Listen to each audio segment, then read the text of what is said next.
I used to work for a small startup company. I'm not even really sure what they did, because I was just a security person, but I always thought it was a little strange that they even felt they needed a security guard.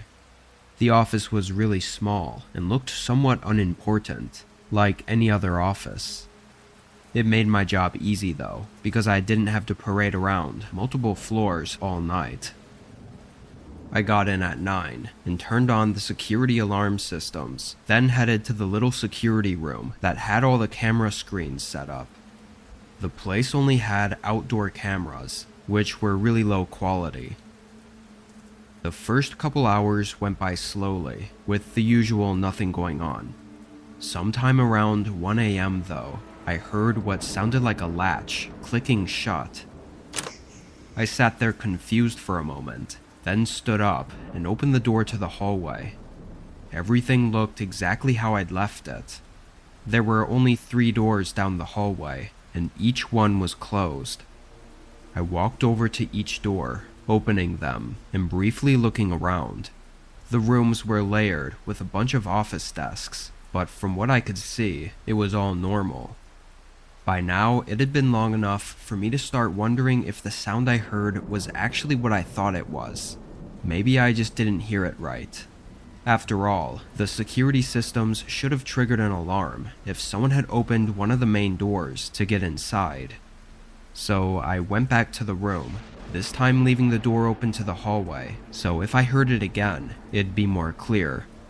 Then I sat back and continued monitoring the cameras. I checked the footage from the previous few minutes just to see if I missed anything, but I didn't see anything at all. No movement outside the building. Another 20 minutes passed. I think by then, I'd pretty much came to terms that whatever I heard was nothing, as I was back to not paying as much attention. Then, a sound echoed down the hallway. It was faint. A door opening slowly. I jumped up from my chair and walked into the hallway, not believing what I heard.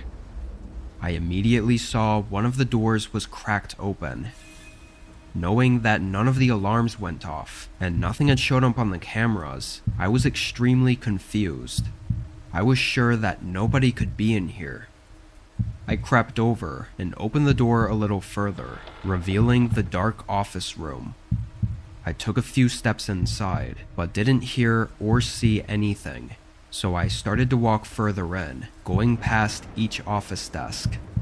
Then, as I got to the back of the room, I saw the slightest movement on one of the walls, like a shadow or something, before I turned my head and instantly locked eyes with a person crouched underneath one of the desks. It was a man with black hair and large dark circles under his eyes. He had a look of both fear and anger, like he was both mad and worried that I'd found him. The instant we saw each other though, he started getting up. I had no idea if he had any kind of weapons on him, so I took no chances and started running for my life. I went into the hallway and out the front doors, which triggered the security alarms and automatically notified the police. I went a safe distance away, then tried to watch the front doors as I waited for the officers to show up. It only took about 30 seconds before the door swung open and the man came running out. He ran around to the other side of the building, and from there I lost sight of him. When officers got there, we downloaded the footage from the whole night, but nowhere in it did we see the man enter the building, so we don't know when or even how they got in. Obviously, the other question is why they broke in. After discussing it with the company, they said they knew nothing about it and didn't find anything missing. I have a hunch that they might have known more than they let on though. Hiring security for their tiny office isn't normal unless you have a reason to. I think it might have actually been an old employee that they knew was a little unhinged. Anyway, I stayed there for another few months, then called it quits for a better job. I never found out anything else about what happened that night.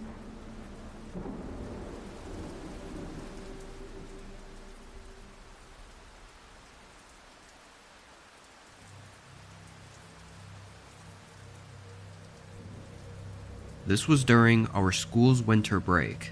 It was the day after Christmas, and I had a part-time job at our town's pizza shop. This place was pretty popular, and it felt like pretty much every kid at my school also worked there. Being so young though, every paycheck made me feel like I was rich, so I always agreed to work whenever they needed me. I thought it wouldn't be that busy this day, because everyone would be staying home with their families still, but I couldn't have been more wrong. Around dinner time, all the indoor seats were taken up, and we were getting tons of delivery orders. My job was to greet and seat people, or do deliveries if needed. Around 8, my manager told me to start taking deliveries. I did a quick one, then picked up another from the kitchen and got back on the road.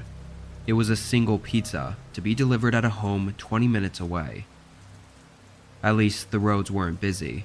They were actually really dead, like barely anyone was outside, which was a very odd change of atmosphere from being inside the pizza shop. Snow was lightly falling down, really only visible under the streetlights. It was so peaceful, I actually drove the speed limit and tried to soak it in, knowing what waited for me back at work. Eventually I got to the customer's house though. It wasn't really in a neighborhood. It was directly off the side of the road, with its own long gravel road leading up to it. The house was surrounded by snow-covered trees and had over-the-top Christmas decorations all over their house and front yard. They hadn't plowed their driveway though, which made it difficult to find a place to park without getting stuck. I did the best I could, then got out with their order. One thing I noticed when walking up to their house was that while all the outdoor lights and decorations were turned on, not a single light inside was on, at least from what I could see from the front of the house. But as I walked closer, I realized there were shoe prints in the snow going up to the front. I figured it was the owner, obviously. When I got up to the porch though, the shoe prints didn't go up to the door. They went around to the side of the porch. I thought that was weird, but hey, it was none of my business anyway. I knocked on the door.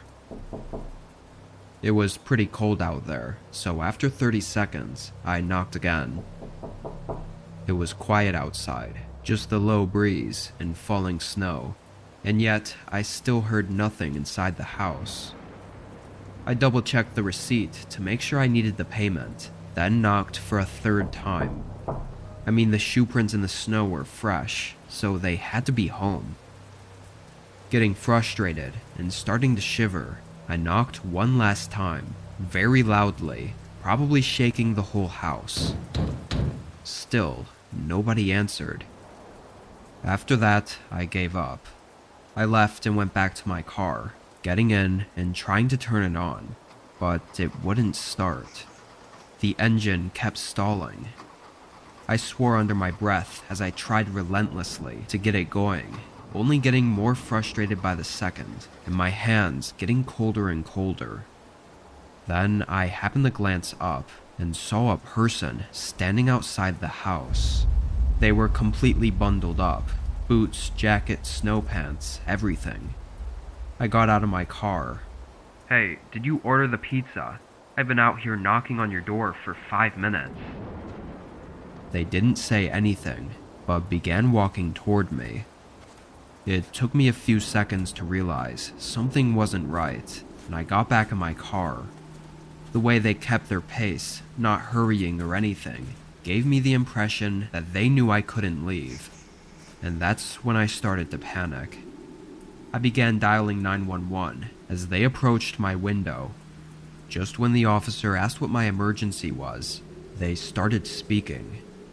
He had a low, deep voice and kept asking if I needed help. How the hell would he know that? That only confirmed my suspicions.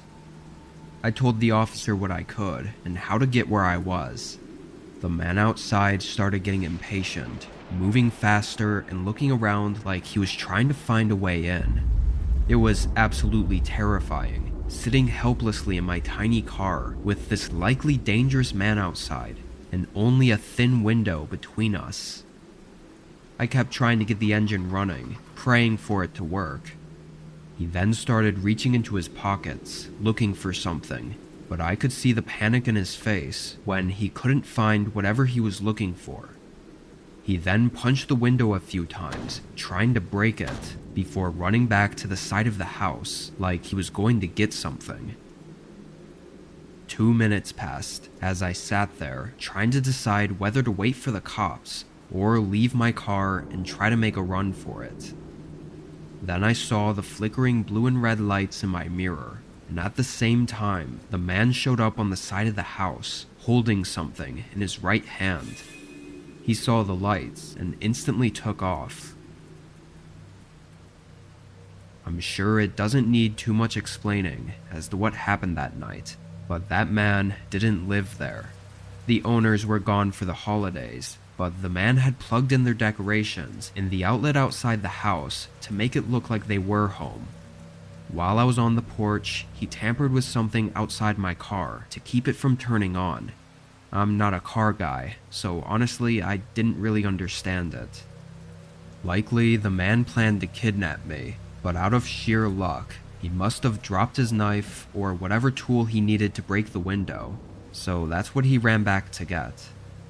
Nothing's for certain, of course, but that seems like the most likely case. Anyway, I stopped doing deliveries after that night.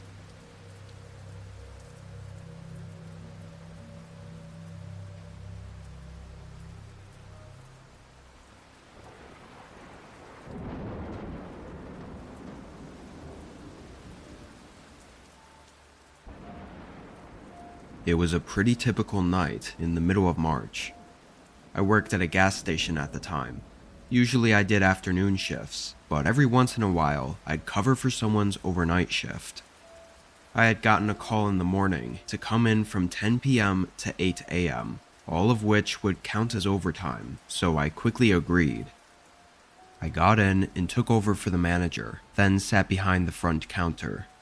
It was pouring outside, and supposedly a big storm was gonna roll in later.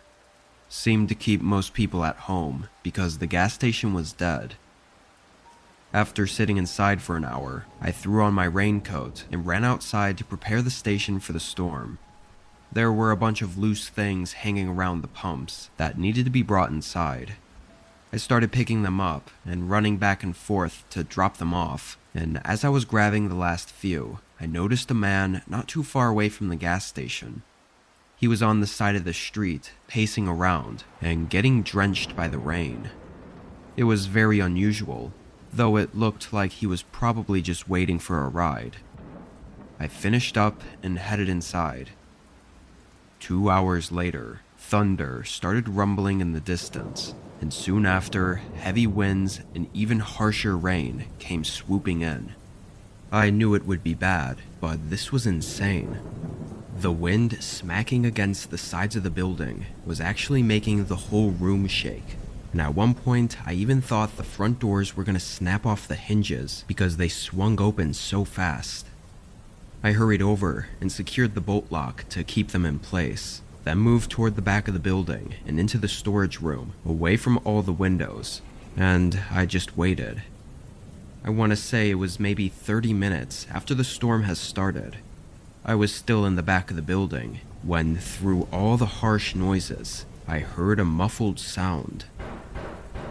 It wasn't until I heard it multiple times that I realized it was someone banging on the front doors. I left the storage room and looked down the sales floor. There was someone outside, looking in at me and hitting the doors repeatedly.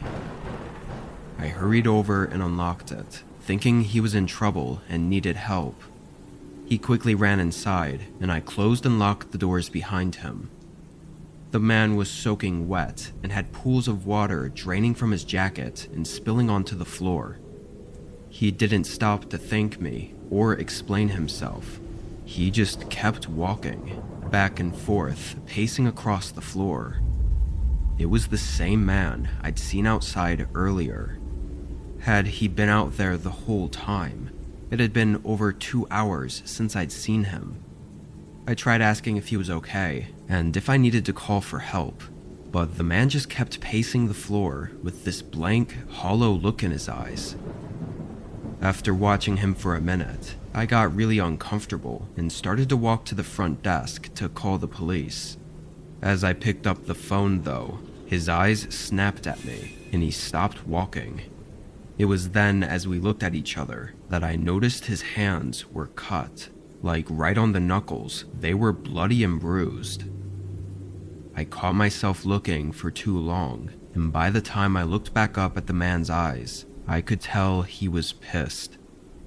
"Don't," he said, clearly talking about me using the phone. I wasn't trying to test him, so I lowered the phone. There were a couple seconds where he just stared at me, like he was thinking about whether or not to do something. But then he turned and continued to pace the floor. The storm picked up outside, chaotically shaking the building and adding to the horror of whatever was happening. I tried to think out all my options as this maniac walked around just feet from me. I could try running, but I'd have to get the door unlocked and outrun him in the storm, which seemed really risky. I could also try calling the cops and hope he just leaves, but that was also risky. Funnily enough, I ended up choosing probably the most risky option, which was to do nothing and just wait. I stood there and watched him for, 20 minutes at least. At any point, he could have just snapped and ended me, but he didn't. After those 20 minutes, he gave me one last look, then walked over to the door, slid the bolt lock over, and walked out into the storm. I immediately called the police.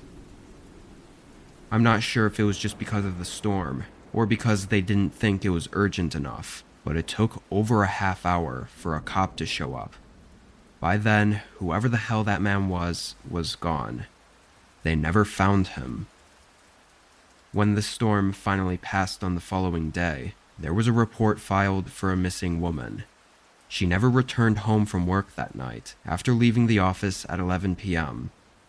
Maybe I'm just connecting completely different things, but the man had clear signs of having attacked someone with blood and bruises on his knuckles, and the timeline seems to add up. Again, it's all just theories, but whatever I was in the middle of that night, I haven't been able to stop thinking about it.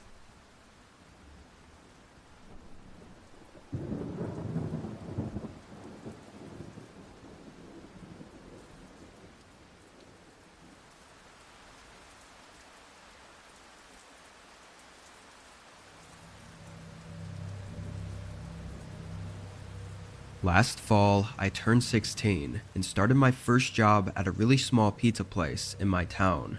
It was a family-owned shop with only 5 or 6 people working there. I only got the job because my best friend also worked there. I was the delivery driver though, and I only worked during the later hours since I had school during the day. It was around my 3rd week on the job that this happened. The night was pretty regular. It was slow, both for deliveries and dining. It was slightly cold out, too, which kept most people at home. Around 11, though, a call came in. My friend picked up the phone and put the order in. It was for a small pizza and a soda, so they quickly made it and I hit the road to deliver it. The address wasn't too far, just 8 minutes away, but when I pulled onto the street, I immediately hit a pothole and realized that the whole street was cracked and full of potholes. It looked torn apart and completely uncared for. Our town wasn't exactly the nicest, but this was still far worse than most other places. I carefully drove down, avoiding any potholes I could see, until I made it to the address. It was a 2-story wooden house. The house itself looked just as old and uncared for as the street. But strangely, the yard was full of fresh flowers and plants that clearly had been tended to. I parked at the bottom of the driveway and grabbed the pizza and soda, then walked up to the front door. The wooden steps to the porch felt like they were going to give out, and I got a weird sense of something unsettling. I glanced back at my car, seeing the dense woods behind it, and realizing how isolated this place felt. I knocked on the door. Right after knocking, I could hear movement inside the house, and floorboards started creaking. It was soft though, like they were walking lightly and slowly, but I could hear the creaking get closer and closer to the other side of the door until they were right behind it. I prepared myself for them to open the door by smiling and holding out the pizza, but they never opened it. After 10 seconds, I started getting uncomfortable. "Hello? I'm the pizza guy, just delivering your order." There was no response and no other sounds from inside. I could feel something off, so I backed up and walked off the porch. I was still a little hesitant about fully leaving without them paying though. I took one look back, and when I did, I physically felt my body shudder. There was a man standing by the side of the house, staring right at me, looking like he was walking toward me, and I'd only just stopped once I saw him. He looked old and skinny, but had an eerie look in his eyes. I hurried back into my car, and the man didn't say a word and just watched me. I pulled out of there and drove back to the pizza shop. I didn't know what that was. My friend thought it might have been some kind of prank, but that man looked like he was way too old to be pulling something like that. I'm just glad I left when I did, because I don't know what would have happened if that man made it to the porch before I got out.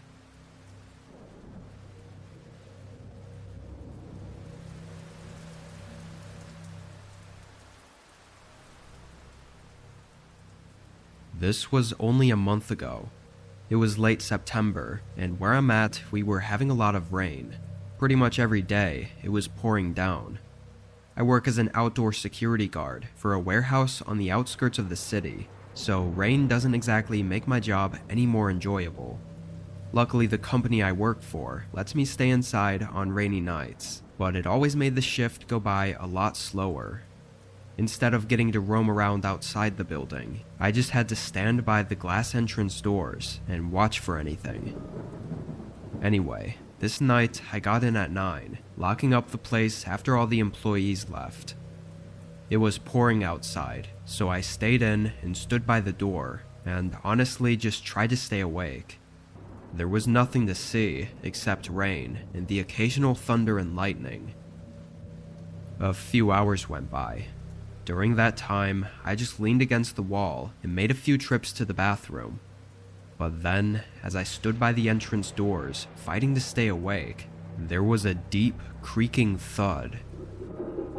It echoed through the whole warehouse. It sounded like bending metal, or maybe a heavy metal door scraping open. It was enough to make the hair stand up on the back of my neck. I was sure it was nothing, and just a creepy sound because of the circumstances, but it was kind of my job to check on these things, so I walked down the hallway and looked through each of the corridors. I'd never actually explored much of the warehouse, since I was usually outside. All I knew of was the one main hallway that had 5 or 6 corridors branching from it, leading to large open warehouse areas. I looked down each of these, until I got to the last one. At the end, the door was cracked open. I felt a chill run through me, although I still didn't know if it was already opened or not. I walked over and opened it further.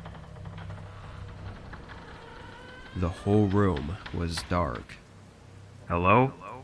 My voice echoed through the otherwise silent warehouse. After a few seconds, I started to step back and close the door until I heard something in front of me. It was a voice. It sounded like a man, either mumbling or softly laughing somewhere in the darkness near the tall shelving units. "Is someone there? What the hell are you doing here?" I called out. "Come here." He said something softly. "What?" "Come here," he said a little louder. Still, I couldn't see anything at all. After a couple more seconds, I said "F this" and closed the door. I used my radio to contact the police and left the building through the front. 5 minutes later, they showed up and walked through the building. They came out alone. Security tapes were reviewed, showing what looked like a 50-year-old man with a dark jacket slipping in through a gap in one of the back garages. From there, he made his way into the warehouse room, where I heard him in. And disturbingly, on the footage, it looked like he was holding some kind of knife. He made his exit soon after I left. We don't know why he broke in, or what exactly he was trying to do by telling me to come into the warehouse. It might sound weak of me, but I quit after that and took up a day job instead.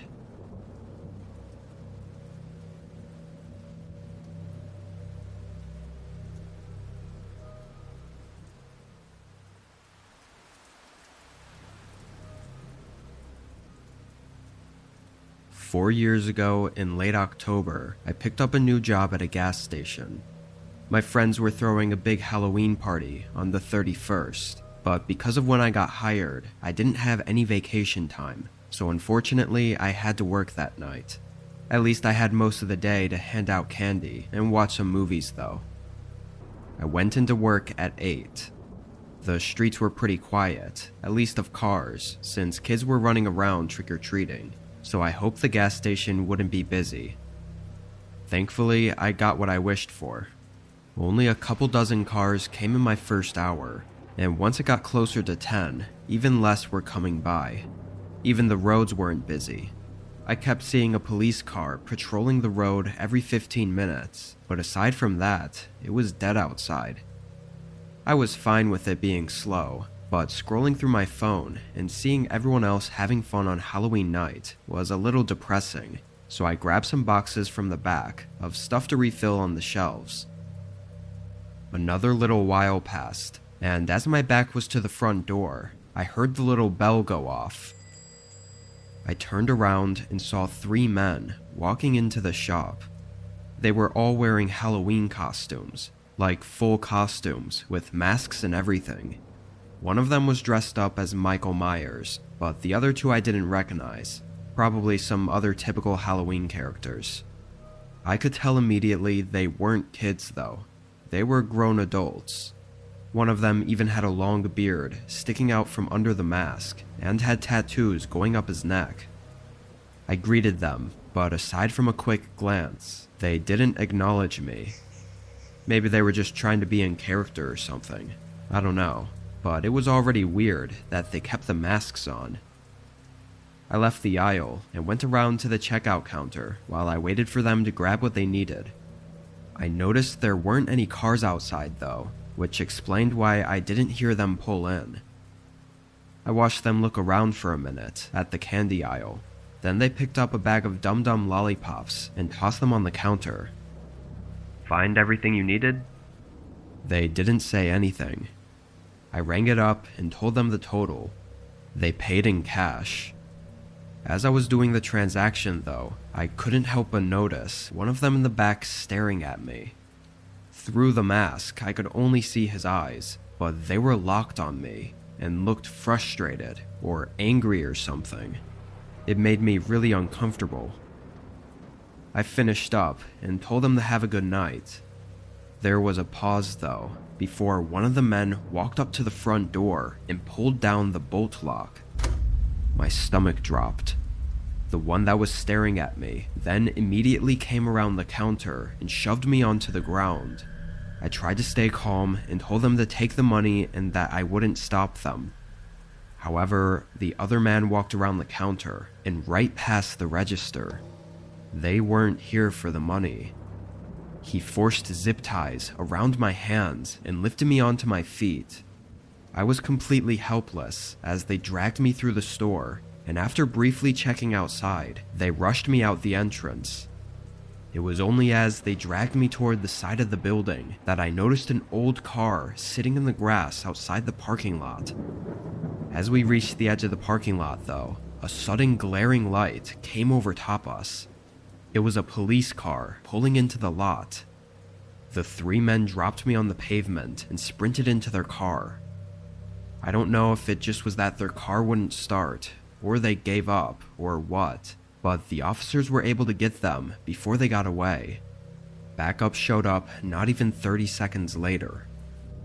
I guess what happened was earlier in the night, the police got a report of 3 men in costumes offering kids candy on the sidewalks and trying to lead them away from houses. That's why I kept seeing a patrol car circling the area. What they wanted to do with me, or any of the kids, isn't for sure, as none of the men confessed anything. It almost makes me glad that everything happened the way it did though, because if I'd sold them that candy and heard later on that it was used to kidnap kids with, I probably would have felt a ton of guilt. Thankfully, it didn't have to go that way.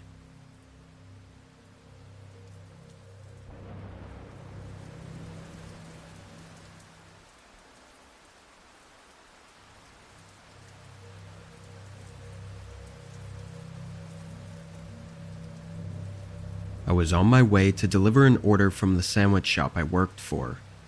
It was a quiet night, around 11 or so. I had my music playing in my car, and I was just running through the motions of the delivery. On my way to their neighborhood, I pulled up to a red light. There was nobody else at the intersection, but for some reason, the light stayed red for what felt like an abnormal amount of time. As I sat there and stared at the light, waiting for it to change, a car pulled up beside me. I only glanced over for a second, not wanting to make that awkward eye contact, but their windows were heavily tinted, like definitely more than what was legal, as I couldn't see a single thing through them. The car itself was black as well, maybe an old Toyota or something. I can't really pinpoint what it was, but I got a really uneasy feeling about them. It could have just been that we were the only two on the road. I'm really not sure. Eventually the light turned green, and I started going. I didn't get very far though, before noticing they hadn't moved. They were still parked at the intersection. Once I got further down the road, I shrugged it off, and just thought it was weird, and nothing else. A couple minutes later, I pulled off into the section of housing that the delivery was in. I'd say neighborhood, but it wasn't really a neighborhood. It was just a line of 10 or so houses, leading to a dead end. Something about it seemed really off-putting. Of all the houses on the street, not a single one had a light on. I 100% would have thought these places were abandoned, if not for the fact that the houses themselves looked really nice. They looked like ordinary neighborhood homes, with not a single sign of anything wrong with them. I figured it had to just be a coincidence that every resident down the street had their lights off. Anyway, the address I had was for the second to last house. I pulled up and parked on the curb, getting out with the order and walking up to the door. I was hoping I'd at least see some sort of light coming through the windows of this house, because it was the one I was delivering to, but standing on the porch, I didn't see any light. Reluctantly, I knocked on the door. When I did, the door swung a bit from its hinges, like it wasn't properly shut or locked. Now this was even more odd. "Sandwich delivery. Anyone home?" It was completely silent. No response, and not even the slightest sound from inside the house. I was gonna leave, but just to be sure I didn't miss anything, I cracked the door open a little further. I could see a hallway and a room. Both were empty of any furniture or decorations, not even a single picture on the wall. It only took a few seconds before dust started coming through the doorway too. I shut it and backed up from the porch. I was very confused and slightly worried. As I walked back down to my car though, I noticed something down the road. A few houses back, there was a small black car that wasn't there when I pulled in. Its headlights were off, and it was parked. Once I saw the tinted windows, I immediately recognized it. I felt my face go white, knowing this could not possibly be a coincidence at this point. I started to hurry to my car, but as I got just a few feet away from the road, I saw something move in the reflection of one of the windows. I wasn't sure what it was that I saw, but I stopped in place. I was standing near the passenger door, and through the window, my eyes fell on the back seat. It was dark, but there was something blocking the back window. It only took me about a second for me to realize what I saw. I turned and bolted back to the house. As I did, the back door to my car swung open, and a man in a black hoodie and black pants came running out. He didn't chase me though. He ran straight down to the road and into his car. I stayed on the porch, and with my heart pounding, I dialed 911. I probably could have gotten in my car and left at that point, but I was too scared to really think straight. Police arrived and immediately told me that this whole street was unoccupied, as the homes were new builds. Guess that explains why I thought they looked so nice and not abandoned. What I definitely didn't expect was to hear them say that they've had multiple reports this past week, very similar to mine. The guy would order something for delivery with a fake name and address, then follow the driver. What happened to me was the closest call of any of them, though. The guy had snuck inside my car and was waiting for me to get in and maybe even drive away. Who knows what he was trying to do. Unfortunately, there haven't been any updates on finding him.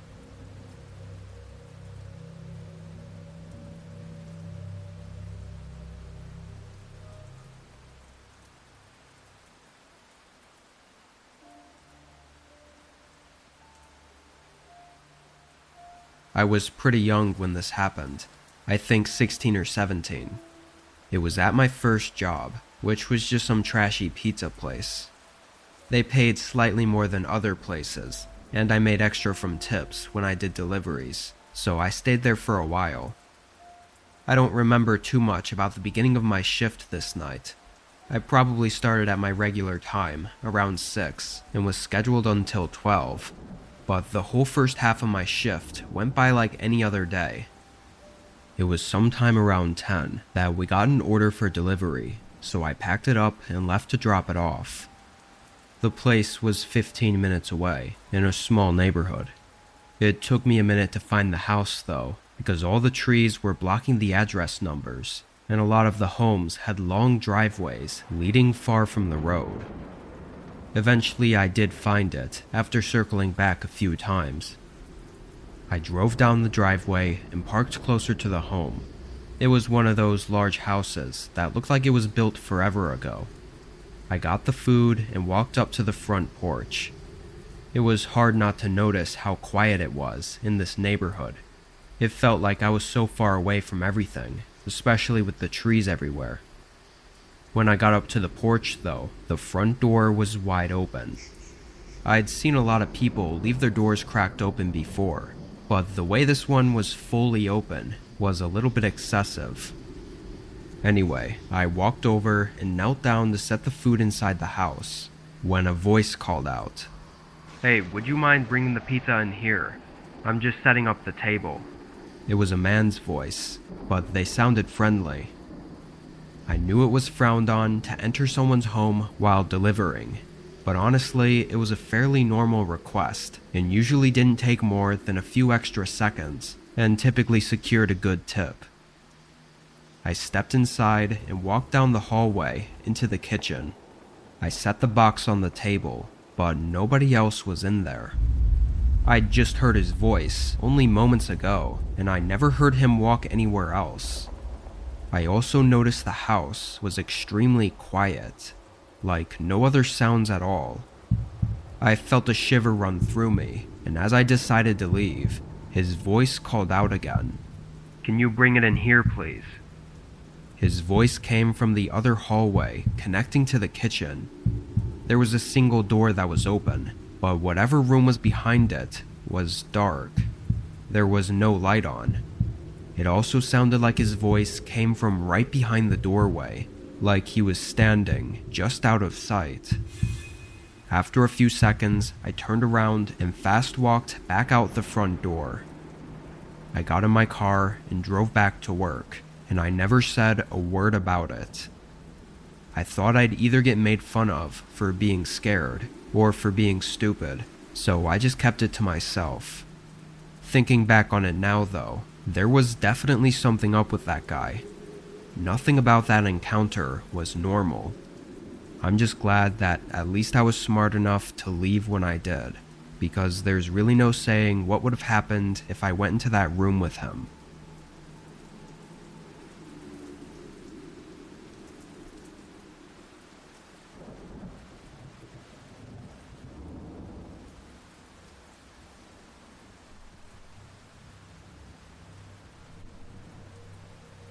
I was 20 and worked with my parents at a really small takeout restaurant. We specialized in to-go orders. I was in college at the time and was on a very hectic schedule, but my parents were kind enough to offer me a laid-back position just as a general worker, usually just working the to-go table or cleaning up the place after closing hours. This was during early December, and with finals coming up, I didn't have much time to work during the day, so I was taking up mostly late night shifts where I'd just clean for a few hours, then head home. One of the nights I was working, I noticed around an hour into my shift that a car was parked in the parking lot. The way our restaurant was laid out, it was a standalone shop with a tiny parking lot in front of it, so there was no crossover between other stores or businesses. I thought whoever parked there probably just didn't think anyone would care. And they were right, because I really didn't care. 20 or so minutes later, they left. However, the next night, around the same time, the car pulled into the parking lot again. The first time it was fine, because I thought it was just a one-time thing, but coming back again was strange. I walked up to the front of the building and looked out. It was an older gray sedan with dark windows. They didn't seem to be trying to hide or anything, because they were facing right at the building, and they kept their headlights on. I double-checked that the doors were locked before getting back to cleaning. It was hard not to feel like they were watching me through the giant glass front windows, but just like last time, they left not too long after. I finished up my work and clocked out an hour later. Walking to my car in the parking lot, I felt really uneasy. I knew they had left, but it was just concerning that the same car came by 2 nights in a row for seemingly no reason. I drove home and got some rest. Having a lot of schoolwork to do, I decided to take off the next night, so I didn't return to work until the following night. The whole time I was inside cleaning, I had this anxious feeling that made me constantly look out the windows, expecting that car to come back at any point, but I never saw them pull in. I was inside for nearly 3 hours and finished everything I had to do, and not having seen the car come by this night, I felt like maybe it really was all nothing. I packed my stuff up and headed out, locking the door behind me. As I walked through the parking lot, that anxious and uneasy feeling rushed back to me. It felt like I suddenly got a burst of adrenaline, making me sweat and look in all directions. Then, as I was halfway across and standing out in the open, my eyes spotted a car sitting in the far back of the parking lot, away from all the street lamps that lit up the area. Within seconds, it started moving, quickly driving toward me. I sprinted to my car, but I could hear their tires skidding on the pavement as they sped up right beside me and slammed on the brakes. I stumbled forward, thinking they were about to hit me. I was only a few feet away from my car at this point, and suddenly the doors of their car swung open. I didn't even turn my head to look, having my focus completely on getting into my car. Footsteps rushed behind me just as I opened my car and got in. Through the windows, I saw 3 men wearing masks and hoodies sprinting up to me. My hands were shaking as I tried to get my car to turn on. The men started banging on the windows and trying to get the doors open, but I barely got it in drive and drove past them. I got out of the parking lot and onto the road, and from there I was safe. I called 911 and pulled into a well-lit gas station nearby to wait for them. Unfortunately, the outside of our shop didn't have any cameras, so the information the police had to go off of was minimal. I couldn't even see any of the men's faces. After that night, it's no surprise that I never saw the car or the men again.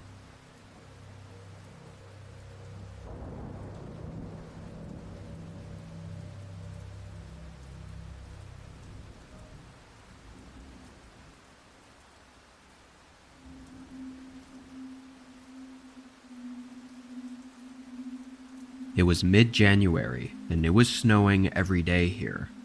I work from home, thankfully, so I didn't have to deal with the awful weather too much, aside from going to the grocery store and whatnot.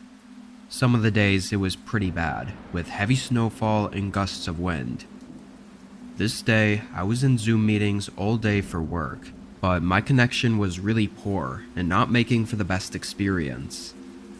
Around 6, my connection had cut out completely, and I ended up just having to call it a night from work.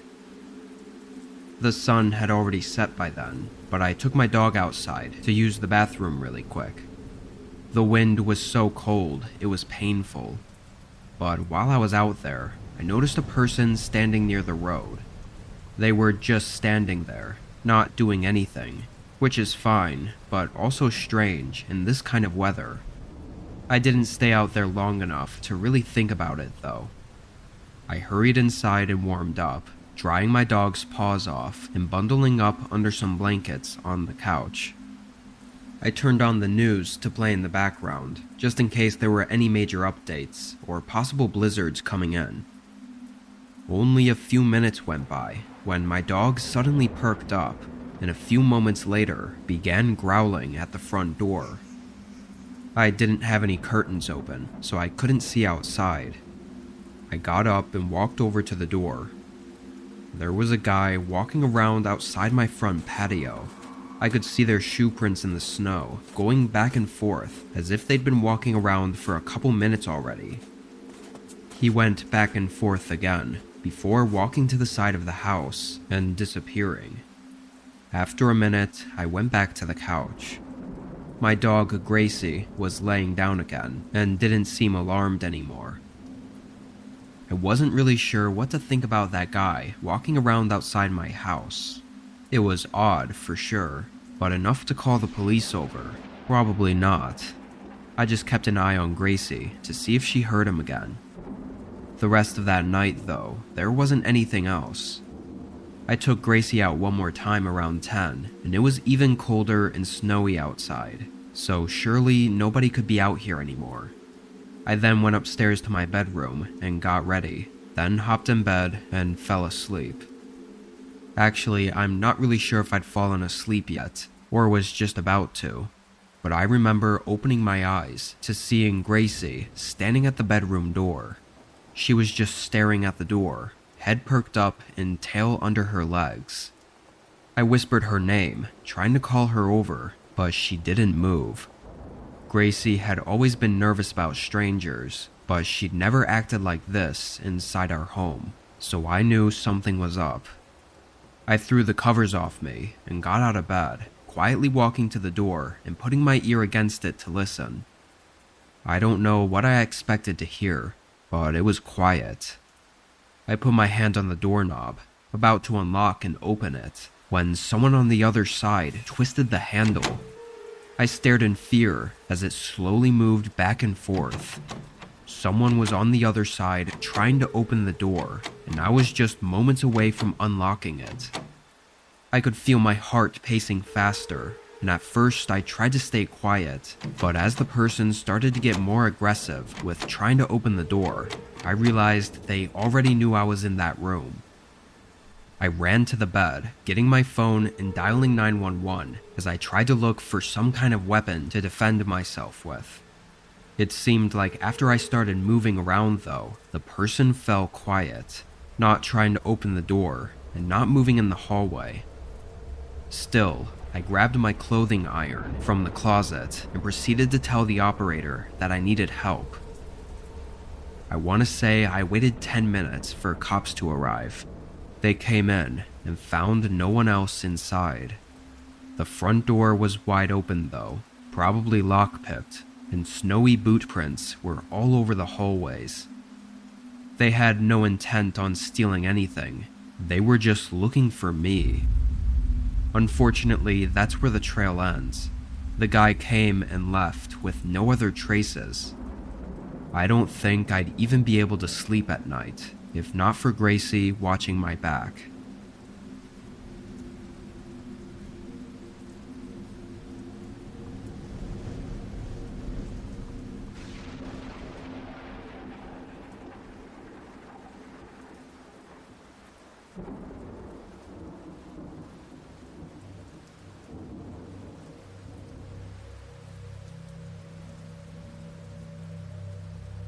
It was the day before Christmas Eve.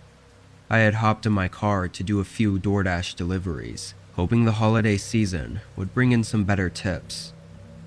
It was around 11 p.m. when I got this order. It was a normal one, just a bag of food to drop off at their house.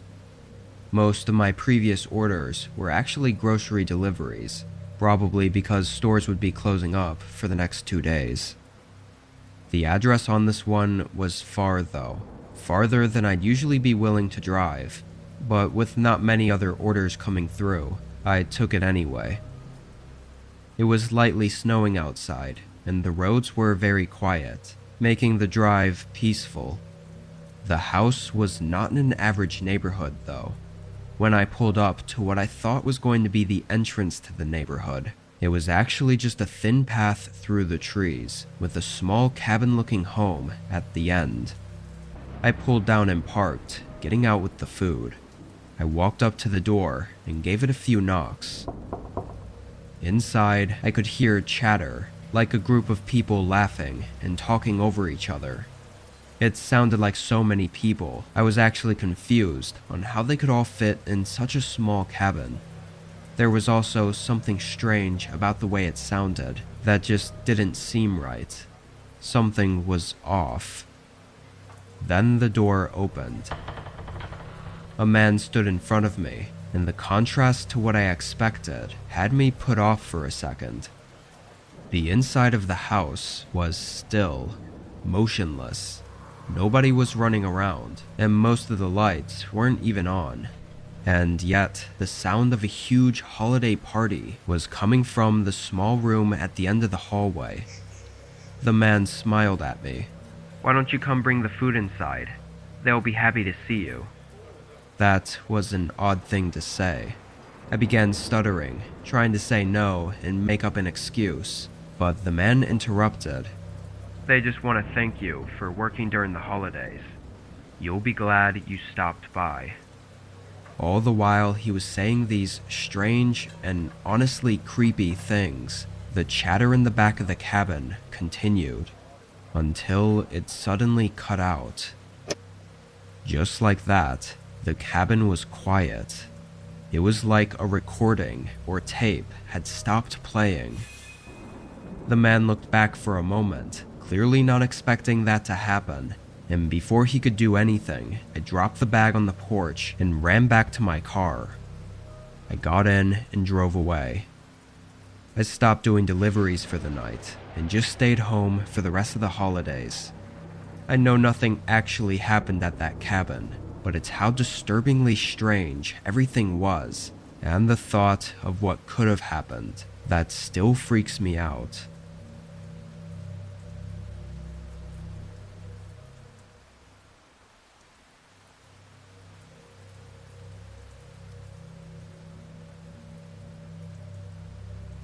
It was the day after Christmas, and I worked at a small family-owned grocery store as an overnight stalker.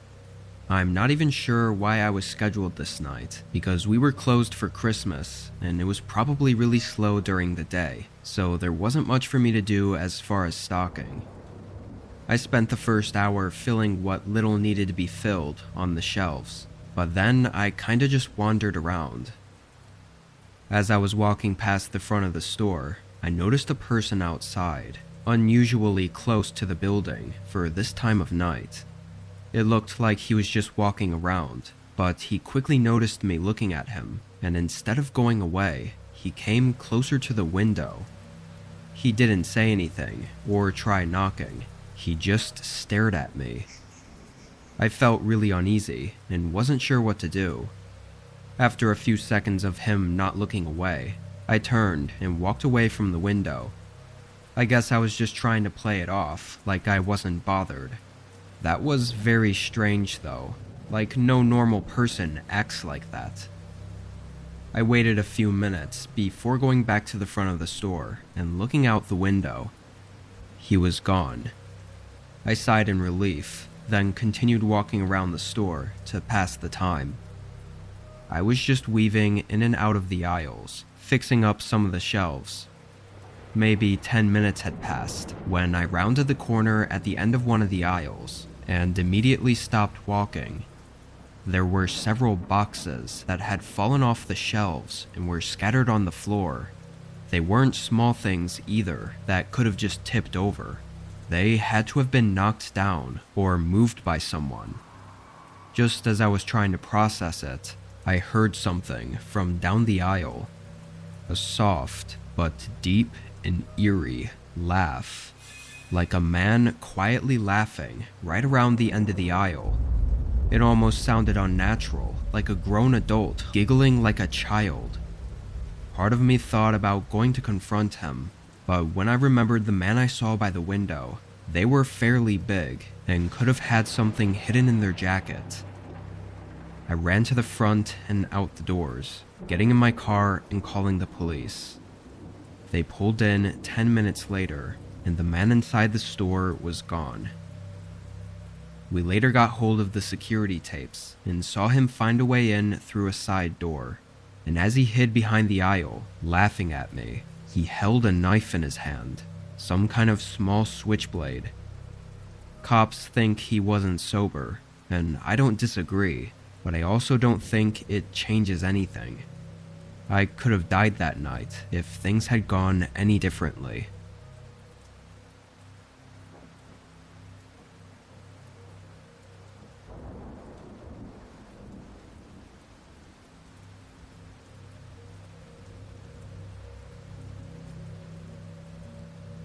I worked at a gas station for 2 years, starting in 2015. During the winter on my first year, I had a regular customer come in a lot. I worked night shifts, so whenever anyone came in more than once, I'd usually recognize them. This guy was a trucker who told me his name was Paul. He was a really nice guy, though he definitely had something different about him. He was always smiley, like too smiley and happy, especially for it being the middle of the night. Sometimes I actually found it creepy. Anyway, one night he came in and he was acting differently. He walked in and greeted me, but as he looked around the aisles, his face was dull and almost angry. He picked out an energy drink and came up to the counter, and his face suddenly changed back to that overly happy look. I could see dread in his eyes though, making his smile seem even more fake and almost disturbing in a way. He paid and walked out to his truck, then drove off. I'd almost forgotten about it until the next day when I saw his truck pull in again. It was pretty cold and snowy outside. When Paul came in, he had that same look as yesterday, except he didn't smile at all. He grabbed the first drink on the shelf and came up to the counter. As he paid, he started asking me questions, like how busy it was tonight and when my shift was over. Then, before he left, he asked if I wouldn't mind helping him lift something in his truck. Having known him for so long now, I agreed, wanting to be helpful, and put on my jacket and followed him outside. The gas station was empty, aside from his truck, parked on the far side of the lot. I followed him over there, and he opened the passenger door, then walked around to the driver's side and got in. He said it was right up here, gesturing for me to get in as well. I climbed up and sat down. It was one of those big box trucks that had a door behind the seats for access to the cargo section. I looked at Paul. He had that strange, wide smile again. "It's just right in there. I'll follow behind you." He pointed at the door. I suddenly felt very unsettled and could sense that this wasn't what he said it was. I sat there, trying to figure out what to say or do, and I began to notice an odor. It was strong and disgusting, coming from whatever the hell was behind that door. I looked back up at Paul. His face was tense, but he held that smile and just watched me, waiting for me to move. I jumped back out of the truck, slamming the door behind me and hurrying back into the station. He didn't follow. As I was hurrying back though, I thought I heard him yell, like a frustrated yell, coming from the truck. The wind covered most of the sound. He pulled out of the gas station soon after. I worked there for another year, and Paul never showed up again, not even once.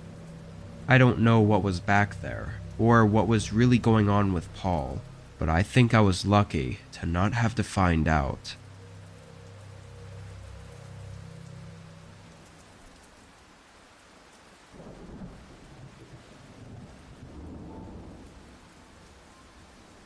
My name is Trevor, and I'm a freshman in college. I don't have a lot of bills to pay, as I'm lucky to have a supportive family. However, I still have to pay for my own food, and for whatever random activities that I want to do with my friends. I do Uber Eats every once in a while, just to make enough to afford these things. I drove an old beater Honda Accord that probably belonged in the scrapyard, but it did the job, I guess. Anyway, I had been delivering for a couple hours on this day, and it was about 10 p.m. when I picked up an order from Wendy's. There was nothing abnormal about it, at least from what I knew. I drove 15 minutes down the mostly empty highway. The turn was directly off the highway on some gravel road. It was in a forest, and without any streetlights, it was very dark. The headlights on my Honda were really dim too, which made it really difficult to drive down this road. All I could see was about 10 feet ahead. After a minute, the road stopped very suddenly.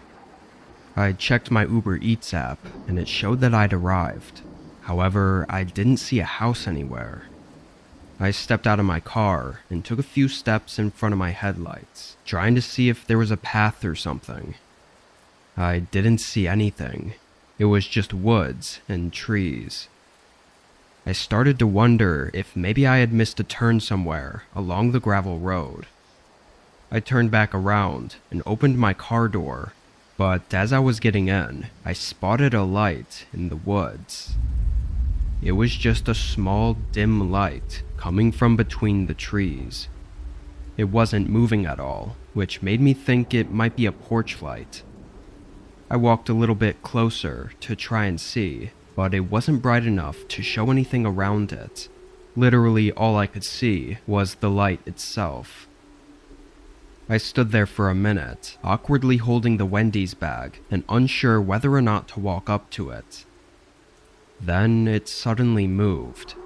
It went behind one of the trees and either turned off or just stayed behind it, because it never showed back up. I was definitely unnerved. Like, if this was the guy who ordered it, then what was he doing?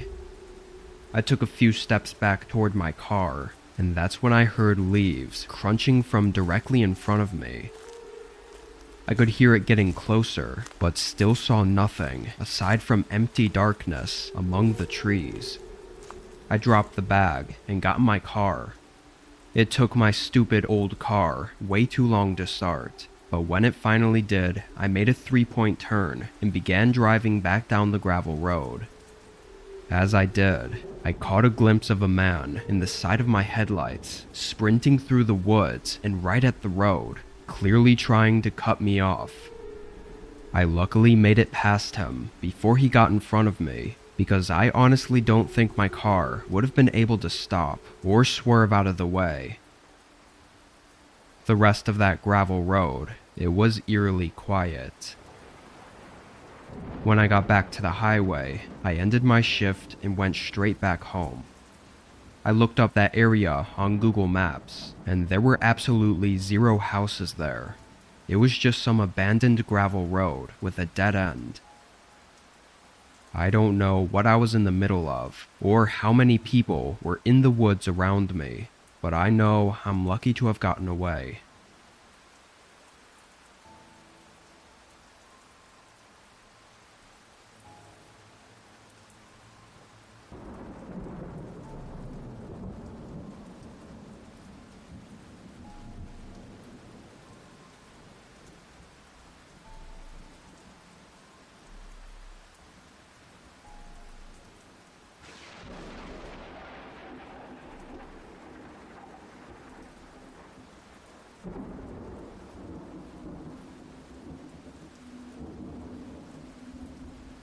I'm a maintenance worker for a small business. They run all their operations during the day, so I work overnight. It makes my job easier because I don't have to work around them, and vice versa. It's technically just a part-time job though. I work from 8 to 12 on the weekdays. This night, I arrived a little late, but clocked in right away and got to work. An hour went by, and as I was cleaning off one of the desks, the phone in the front of the building started ringing. Obviously the place was closed, and I didn't have any business answering it, so I let it ring through. But a couple minutes later, it rang again, and then again and again. I knew it wasn't my boss, or anyone else that worked here, because they would have just texted or called me directly from my cell phone. It's not like they were calling right after the place closed either. The services stopped at 6 p.m., and it was around 9 right now. After the 5th time it rang, I walked up to the front desk and looked at the caller ID. It just said, "Unknown caller." I tried to decide whether to just mute the phone and leave it, or to just quickly answer and let them know we were closed. Ultimately, I didn't want to deal with it, so I just decided to mute it. I walked away from the front and continued with cleaning off the desks. Probably 30 minutes went by, and I had totally forgotten about the phone. I kind of assumed that by now, they had to have given up anyways. It was about 10 p.m., and I was upstairs taking a break in the small coffee room when I heard a sound from below me. It was a beep, just a single electronic beep sound that I'd never heard before. I didn't think much of it at first, until I heard a door open and close. I literally turned my head toward the stairwell and just looked completely stunned for a moment. Who could possibly be coming into the building right now? It was way too late. I was a little nervous, but really hoped that it was just a worker that forgot something. I walked up to the open stairwell and listened for a second before calling out. "Hello? Is someone down there?" I heard subtle footsteps abruptly stop as soon as I called out. There was a pause. "Hello?" I said again. My body slowly filled with tension as I started to worry about the possible other scenarios. Then I heard a couple more footsteps getting closer to the bottom of the stairwell. I quietly leaned over and looked down at the doorway. There was a shadow of a man. They were standing still, probably just a foot or two from the entrance to the stairwell. It looked like they were waiting for me or something. After a really unnerving few seconds, I backed away and moved further into the coffee room, then quietly pulled my phone out and called 911. I just hid behind the bar table and whispered to the operator as I stared at the empty stairwell. It only took a couple minutes for the first officer to make it. I heard him come in and yell for everyone to come out. I didn't hear anyone else say anything, and he made it all the way upstairs without seeing anyone. We didn't get any answers until we got hold of the security tapes. Disturbingly, the guy stood at the bottom of that stairwell for several minutes, holding a knife and looking absolutely unfazed by anything. He didn't seem to have come in with the intention of hurting me. Actually, it seemed like he had no idea I was there until I called out. However, once he knew I was there, it looked like he was 100% willing to harm me if I came in his way. After a couple minutes, and just before the officer arrived, he left out the front door. I guess the biggest mystery is how he got a keycard to unlock the door. That's what the beep sound was. Even I didn't have a keycard. I just had a normal metal key. The search is still open for the guy, and I still work there. Hopefully this was just a one-time thing, but it definitely still has me feeling uneasy some nights.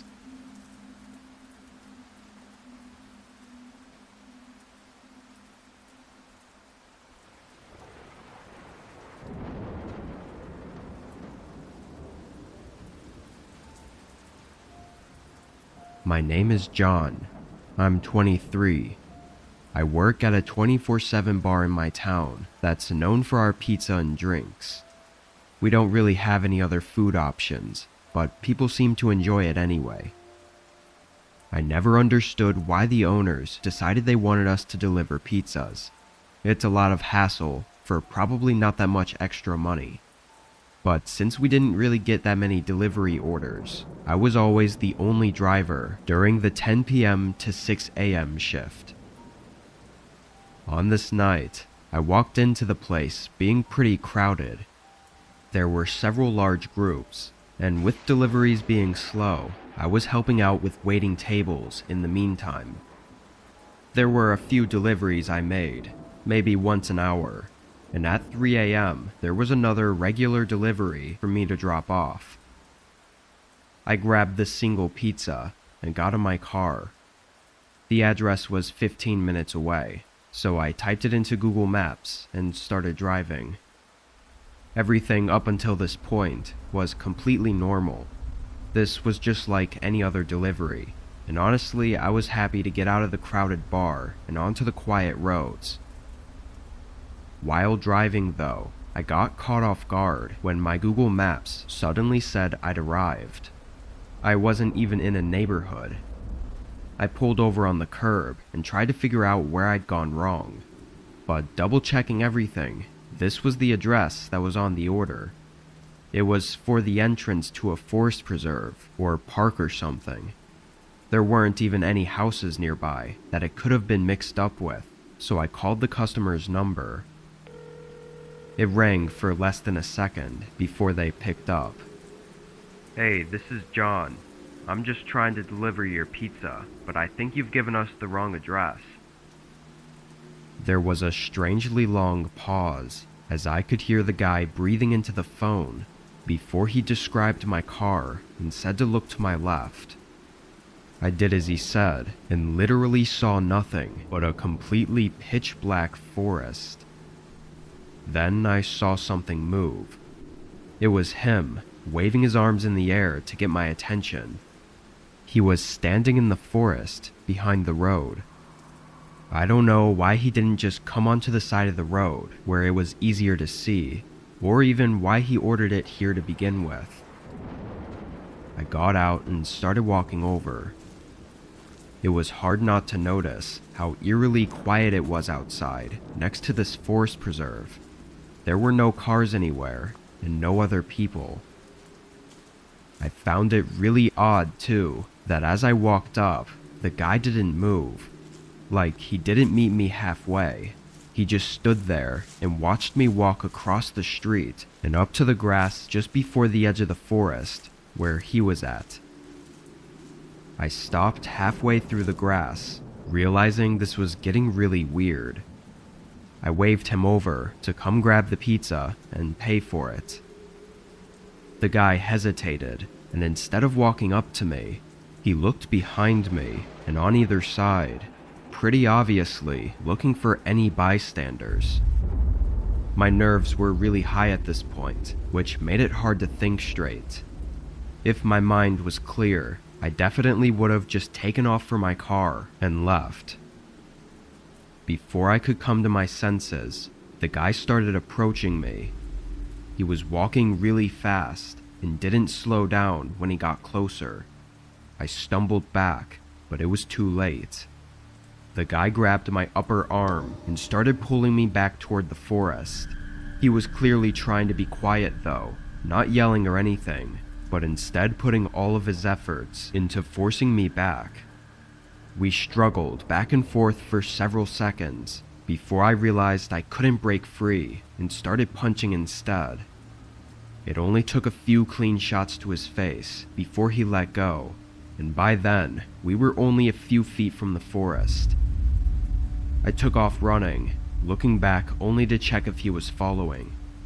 I saw him get up and run into the forest, but to my horror, 2 other guys came out from behind the trees. I got in my car and drove straight to the police station that was on the other side of the block, but obviously the guys had completely run off by then. I actually went back to work after that, explaining what happened to my boss and asking if he had any info on the guy's order. All he had was a phone number, which was already disconnected, and a first name that was most likely fake. After that, he sent me home early with a free slice of pizza, which wasn't exactly a fair trade, but I wasn't complaining. If I'd been dumb enough to walk up to the forest that night, I probably would have been instantly jumped by all 3 men with no witnesses. Luckily, my hesitance to approach him made it an easier fight to escape, but it very quickly could have turned into something far worse.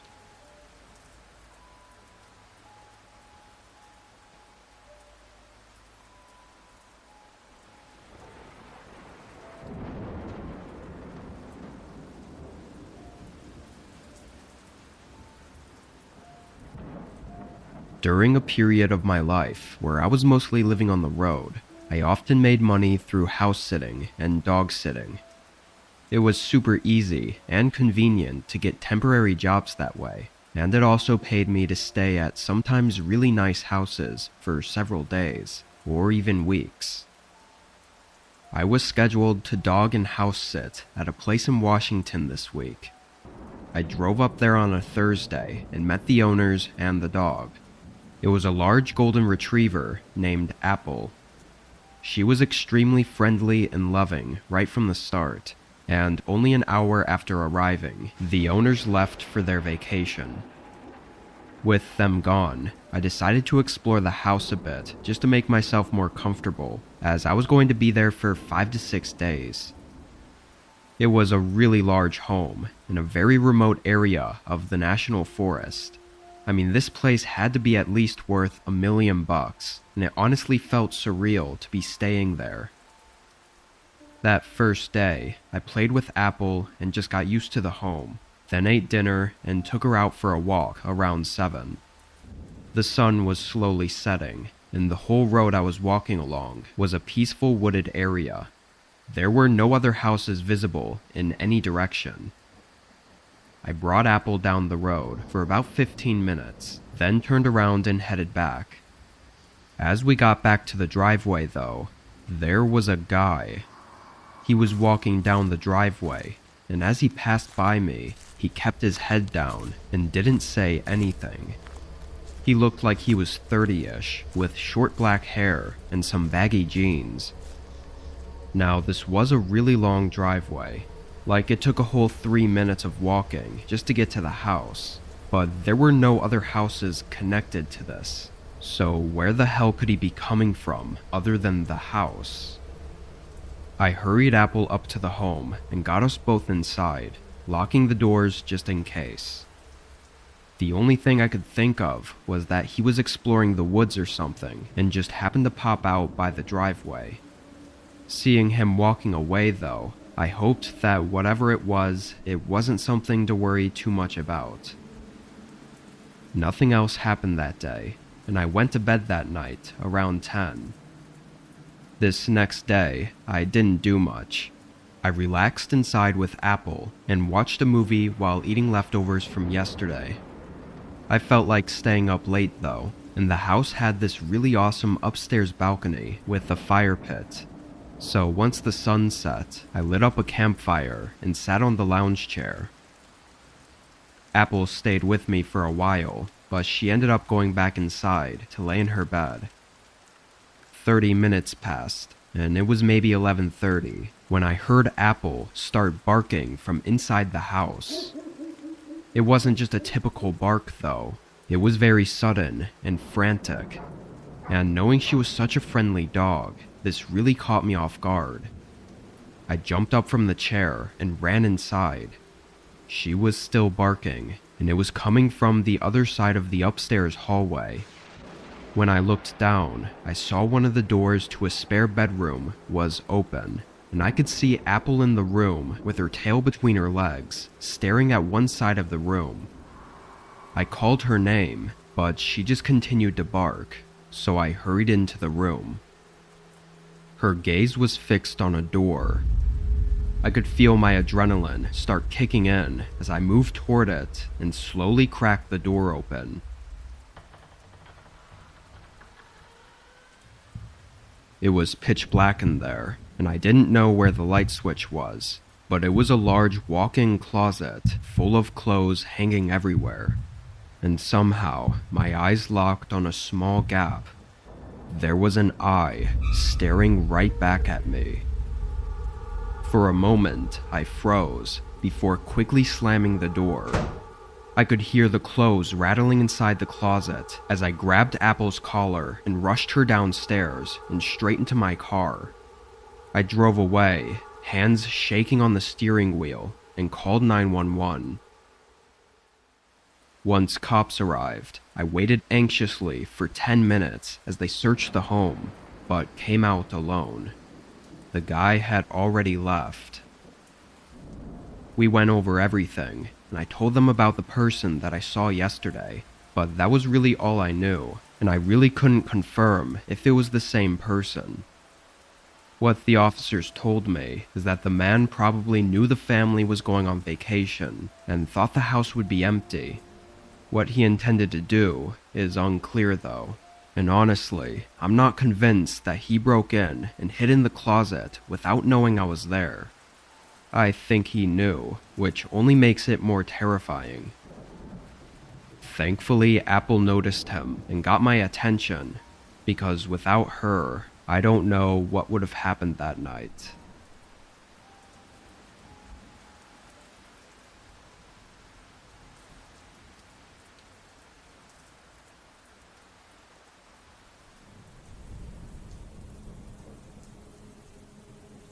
I live in St. Louis, Missouri, right in the heart of the city.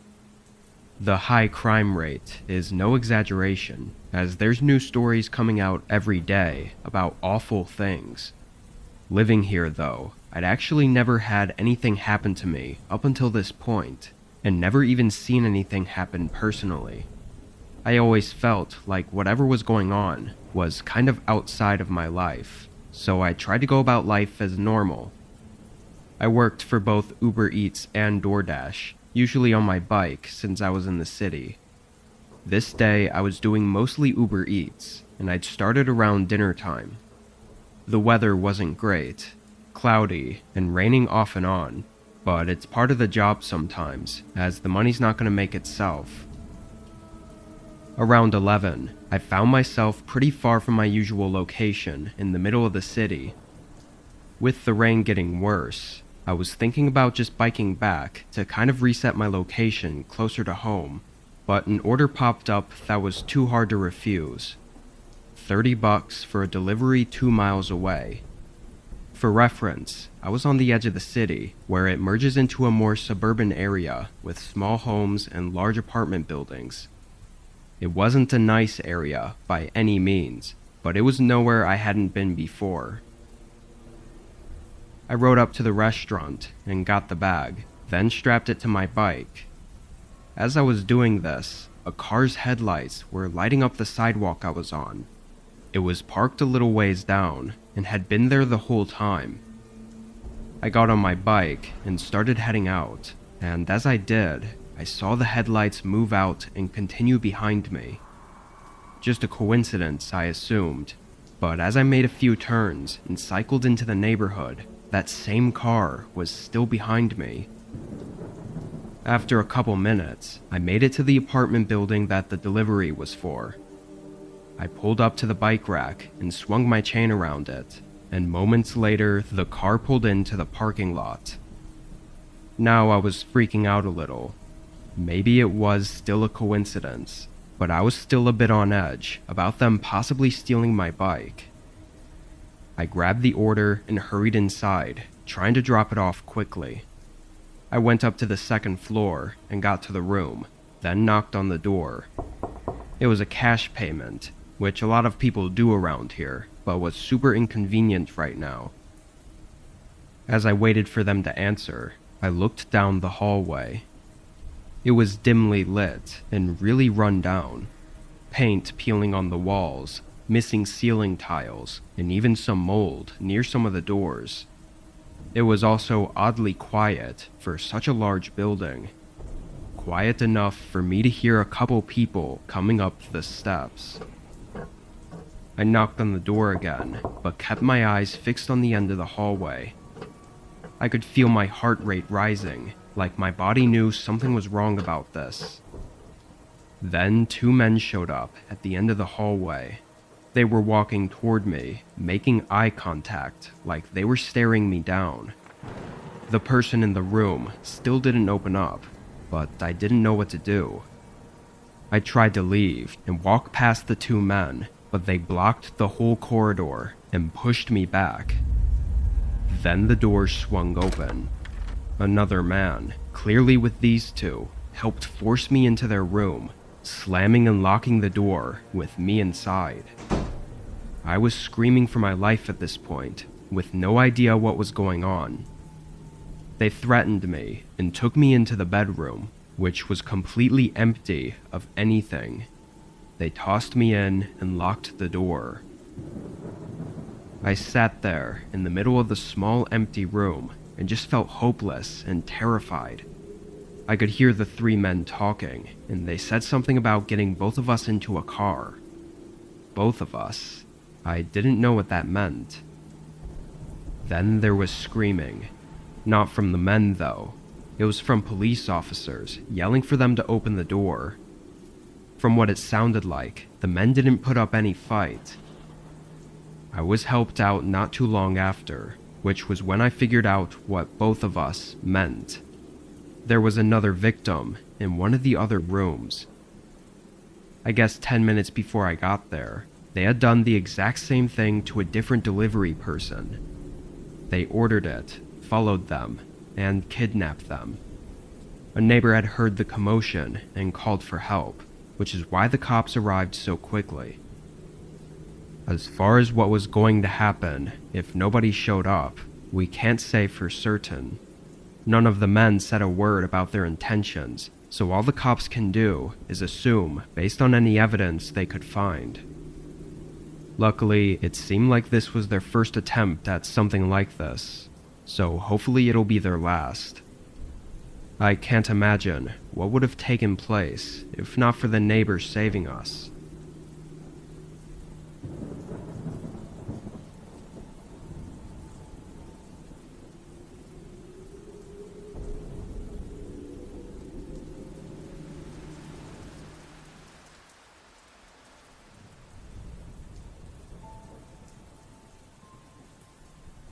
I work for a tech company as a customer support agent on their 24/7 live chat service.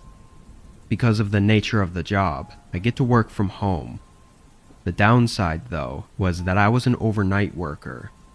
Being in the comfort of my own home and having to pull an all-nighter was a recipe for disaster. This was a regular work night. I had my plugin open on my laptop that automatically receives new chats.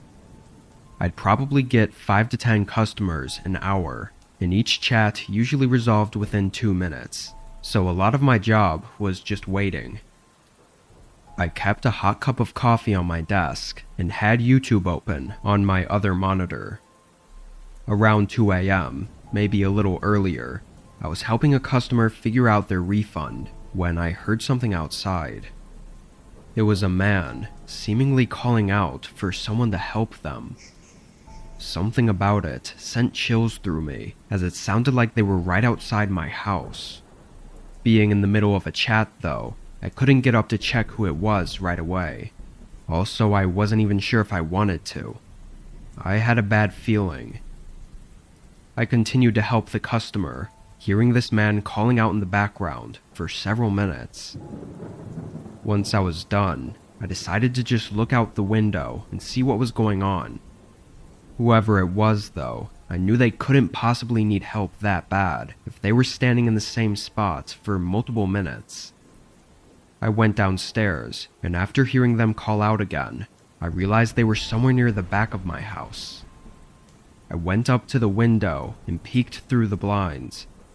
My backyard was fenced in, but standing right in the middle was some guy. He yelled again, but his body didn't move. It looked unnatural, as he was standing there, looking as if nothing was wrong. It was really dark, but I could tell he was wearing a hoodie and dark jeans. I figured it was probably best to just leave this guy alone. He was probably drunk or some kind of druggie. I left the window and went back upstairs. Almost as soon as I left, though, the guy stopped yelling. It kinda creeped me out, like he somehow knew I was there, but I hoped that it just meant he was leaving. A minute later, I got another customer to help. I started typing in my message, and before I could finish, extremely loud knocking suddenly came from downstairs. I could tell from the hollow plastic sound that it came from the back door. I knew it had to be that guy, which now made me nervous. What could he possibly want? Clearly, whatever it was, he wasn't going to leave without it. I quickly finished typing, then picked up my phone and reported the guy to the police. Then I went back downstairs. I looked down the hallway, and immediately, I could see him standing at the back door. His face was pressed into it as he stared through the door right at me. He started hitting the door again, and I wasn't sure what else to do, so I kinda just stood there. After maybe 30 seconds, his face fell flat and he backed away. Then he walked through my backyard and climbed the fence. As I watched, though, thinking this was all over, I could see his figure moving through the gaps in the fence panels, and that's when I noticed several more figures moving outside the fence. Police took my account of what happened, and I described the guy as best I could. I think it was a whole group plotting something. Maybe the one guy was just to get me to open the door, and the rest would come after. I really don't know. I just pray this was a random attempt, and not something they were specifically going after me for.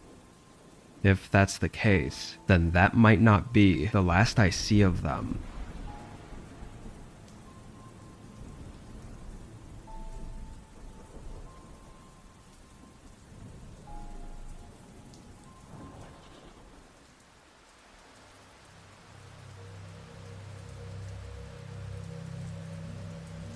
I work night shifts at a hospital, specifically in the ER. I'm the front desk worker that typically checks people in, though we still see a lot of crazy things here. Each night is unpredictable. This night started out quiet. We had a few people come and go, but nothing too big happened. I was mostly sitting at my desk talking to my coworker, Amy, about whatever we could think of talking about. Around 2 a.m., Amy went on break to go to the cafeteria, so it was just me at the front counter.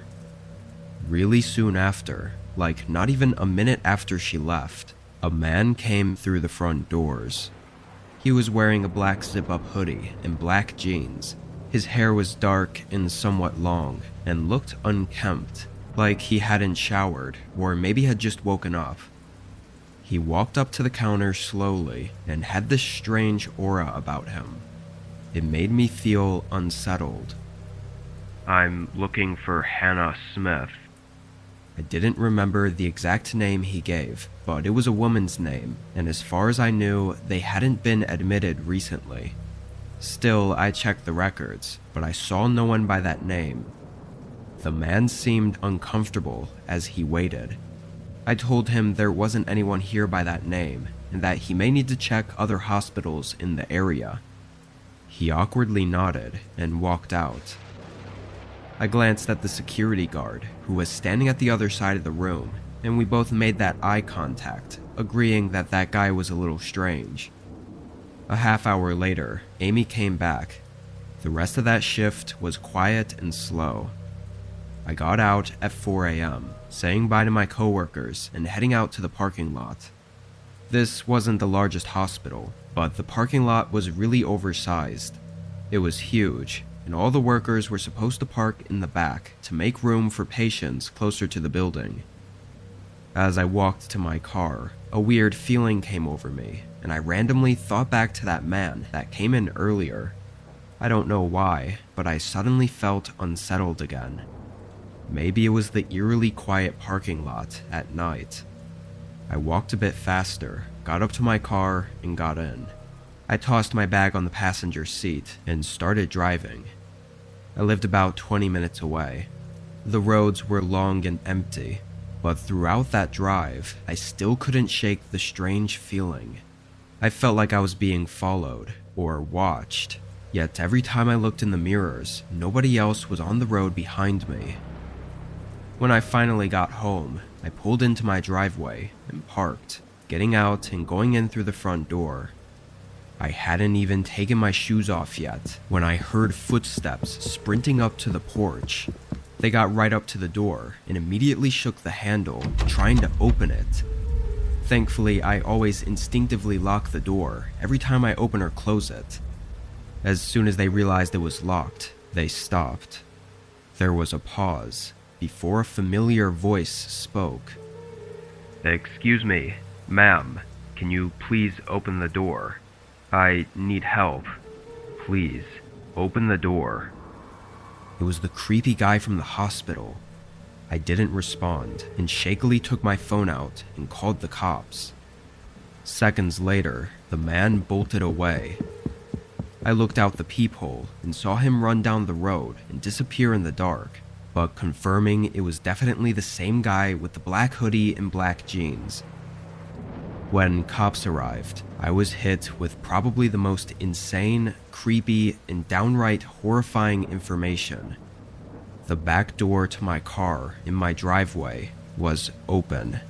He had been in the back seat the entire drive home, which explains how he got up to my front door so fast. Even more disturbing is that he was probably hoping I'd park in my garage, which would essentially give him access to my entire house that night. Parking in the driveway probably caught him off guard and likely saved my life that night. They used the footage from the hospital CCTV to identify the man and found him a few days later. He was some nobody that I'd never met in my life, but he had some strange fixation with me. He had stalked me from outside the hospital for weeks, figuring out which car I drove, and probably just trying to find a night that I accidentally left my car unlocked for too long. Even though he was caught, he never admitted to anything, and just repeatedly said that he wanted to talk to me, and that was it. This was a while ago, but I haven't heard or seen anything about him since.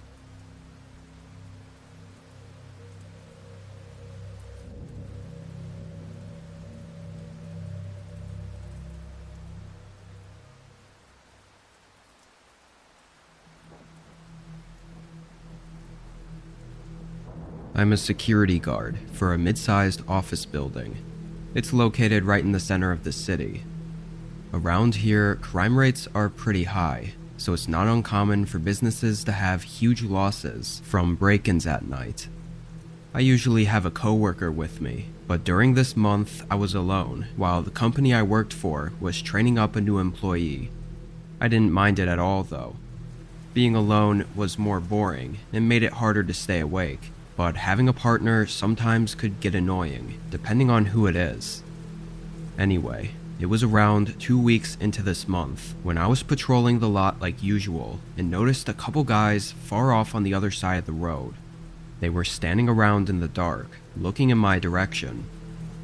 I don't know if they were looking at the building or watching me, but it gave me an uneasy feeling.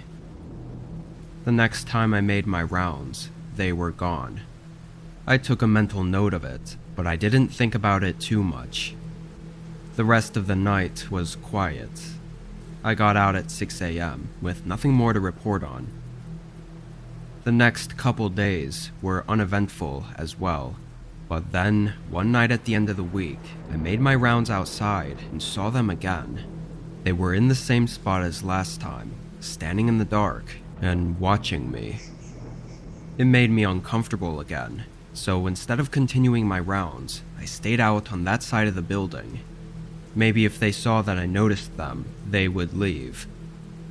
I stood out there and walked back and forth for about 5 minutes before the men walked away. As I was out there, I tried to take notes of what they looked like, but there really wasn't much I could make out from that distance. I stayed out for another 10 or 15 minutes after they left, making sure they didn't come back. Then I went back inside. With them gone, I figured now was a good time to head to the break room and take my lunch. It was about 1 a.m. The break room was at the far end of the hallway in the back of the building. I sat at a table and started eating while scrolling on my phone when I suddenly heard a noise. I put my phone down and looked at the door to the hallway. I'd never heard any noises like that before. After a few seconds, I got up and walked over to the doorway. I stood there for a good 30 seconds, waiting to hear anything, but it all seemed so quiet that I figured it must have been nothing. I went back and finished my lunch. Afterward, I went to the security office and double-checked that there were no alerts or flags. Everything looked good. Usually this was the time of night where I just sit in my chair and wait around, but something in me felt like going to make another rounds. The noise I heard didn't have me nervous though. I think if anything, I was actually just more curious about what it was, and found it as something for me to look for while I was bored. I started my rounds outside, walking around the building. It was quiet, just the ambient sound of the buzzing streetlights. Nobody was out there. I went back inside and started walking through the inside of the building. Usually, unless there was a flag or alert in the system, I wouldn't go checking every inch of the place. I'd just walk up and down the hallway and make sure nothing was off. The hallway was long though, and was in the shape of an L, so it was more like 2 long hallways. On one side was the main door, and on the other side, there was a door to a mini stairwell that had an emergency exit door. It was one that was original to the building, so one of those old heavy metal doors. And as far as I knew, it wasn't connected to the security system because of how old it was. To bypass this, the company just put a huge padlock on it and bolted it shut to essentially make it useless. However, when I got to the end of the hallway and looked through the door window into the stairwell, I was in complete disbelief. The padlock was snapped in half, laying on the ground, and the metal door had been forced open. I felt lightheaded as I hurried back to the security office. If someone had broken in, how the hell did they slip past me unnoticed? Surely I would have seen or heard them. I started scanning through the tapes. I got to the point where I was standing outside, watching the 2 men. After they left, I stayed for a bit to keep watch. During that time, they came around to the back of the building and snapped the lock off, breaking in and going into the workrooms. Disturbingly, they were still inside the building when I came back inside.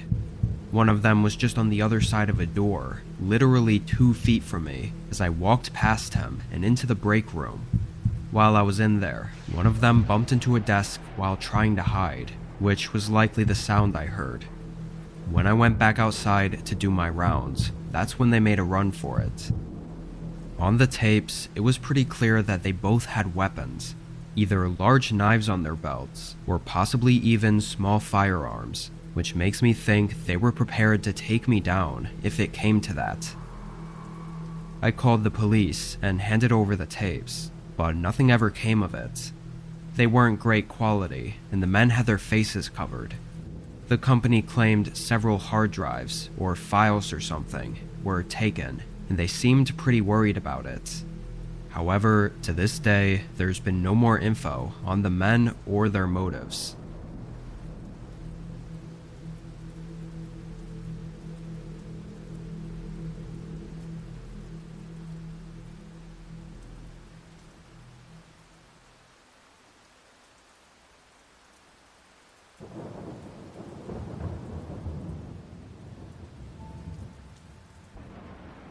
When I was in my mid-20s, I worked night shifts at a 7-Eleven.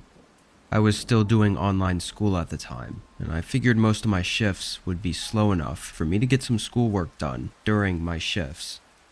For the most part, this actually worked out. I'd be the only one there, and it would never really get busy. Whenever someone would come in, I'd just push my laptop aside, and when they left, I'd continue my school stuff. This night, it was very cold and rainy outside, which always made me happy because almost no customers would come in. I had my laptop out and was focused on school for almost 2 hours straight when the front door opened and a man walked in. He looked 30 with a beard and short hair. I put my laptop off to the side and waited for him to come up to the counter. The man looked around the aisles for a minute or two, then walked out, got in his car, and left. Not thinking too much about it, I grabbed my laptop and continued about my work. Another 30 minutes passed, when out of the corner of my eye, I saw headlights pulling up in front of the store. I looked over and was confused to see the same car that was here earlier. I thought maybe it was just a coincidence, but when the guy got out, it was the same man. This time he walked into the store and came right up to the counter before I could even move my laptop. "Restroom?" he asked. "Oh, yeah, it's right over there." I wasn't expecting that question at all. He walked over to the restroom and went in.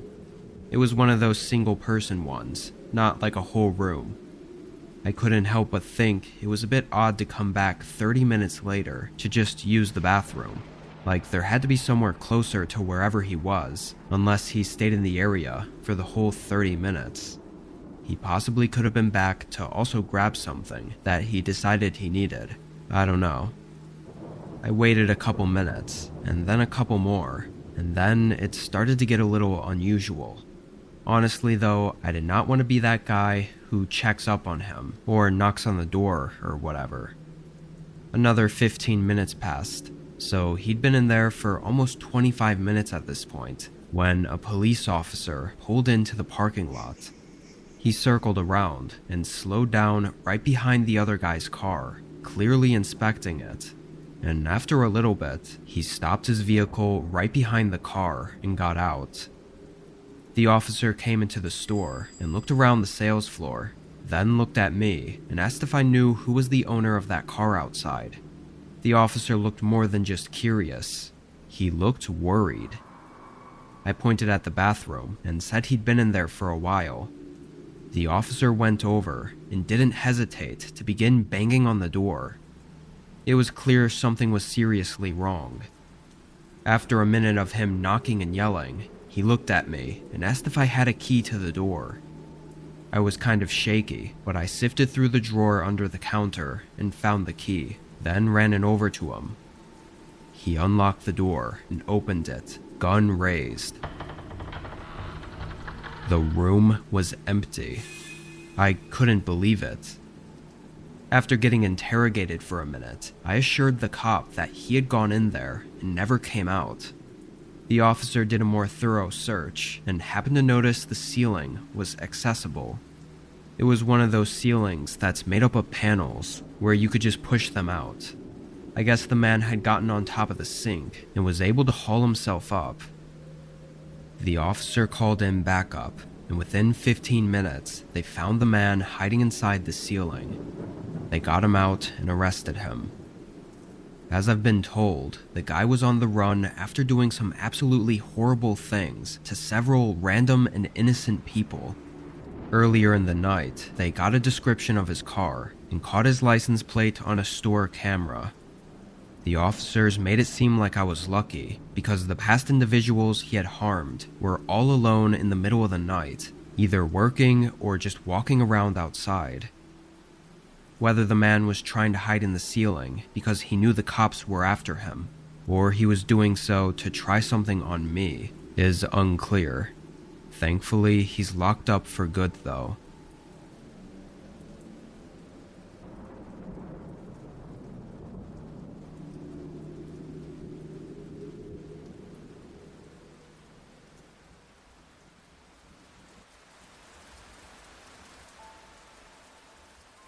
I was working my regular 2 to 10 closing shift at a small drive-through cafe.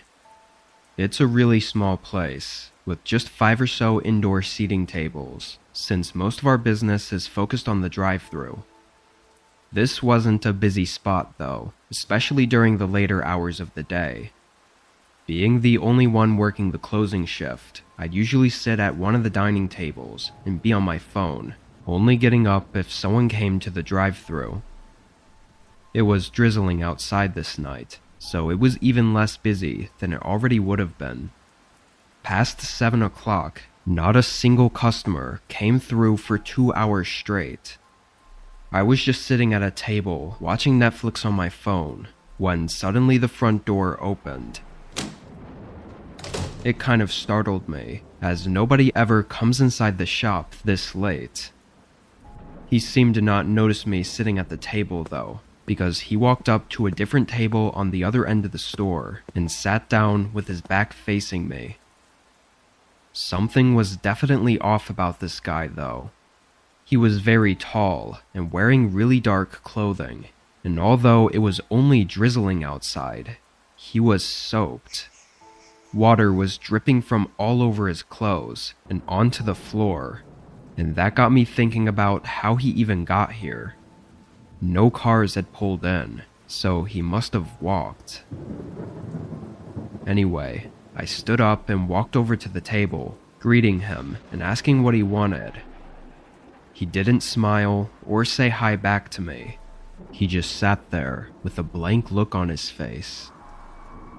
I waited a few seconds before repeating myself, but he cut me off. He asked who else was working tonight. I was confused, but also slightly nervous about that question, but I still answered for some reason. "It's just me, but we close in an hour."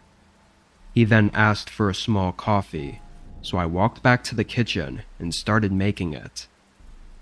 I grabbed a cup and poured it in, then turned to go back to the table when I saw him standing in the doorway to the kitchen. "Do you need something else?" He didn't respond.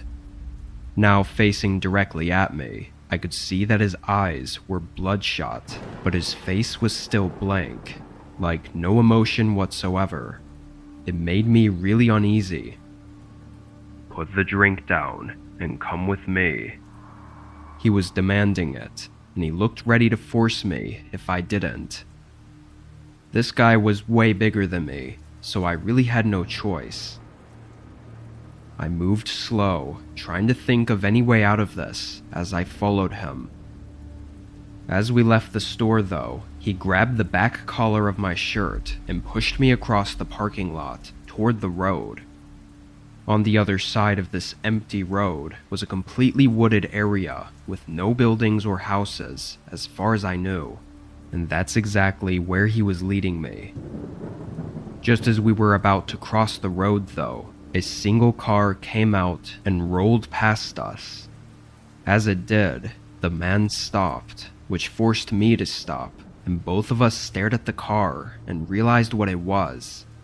A police officer looking right back at us. I started screaming, and the guy immediately let go and sprinted across the road and into the woods. The officer pulled right into the parking lot and made sure I was okay, then called for backup. What's crazy is he wasn't even on his shift. He was actually heading home for the night and just happened to see us at the perfect time to save me. If he had even been 30 seconds earlier or later, I would have been dragged into those woods, unseen, and probably never made it out. Anyway, the cameras picked up some decent footage of him, but as of yet, still nothing has been found. I'll update if anything else happens, but I just hope he doesn't come back.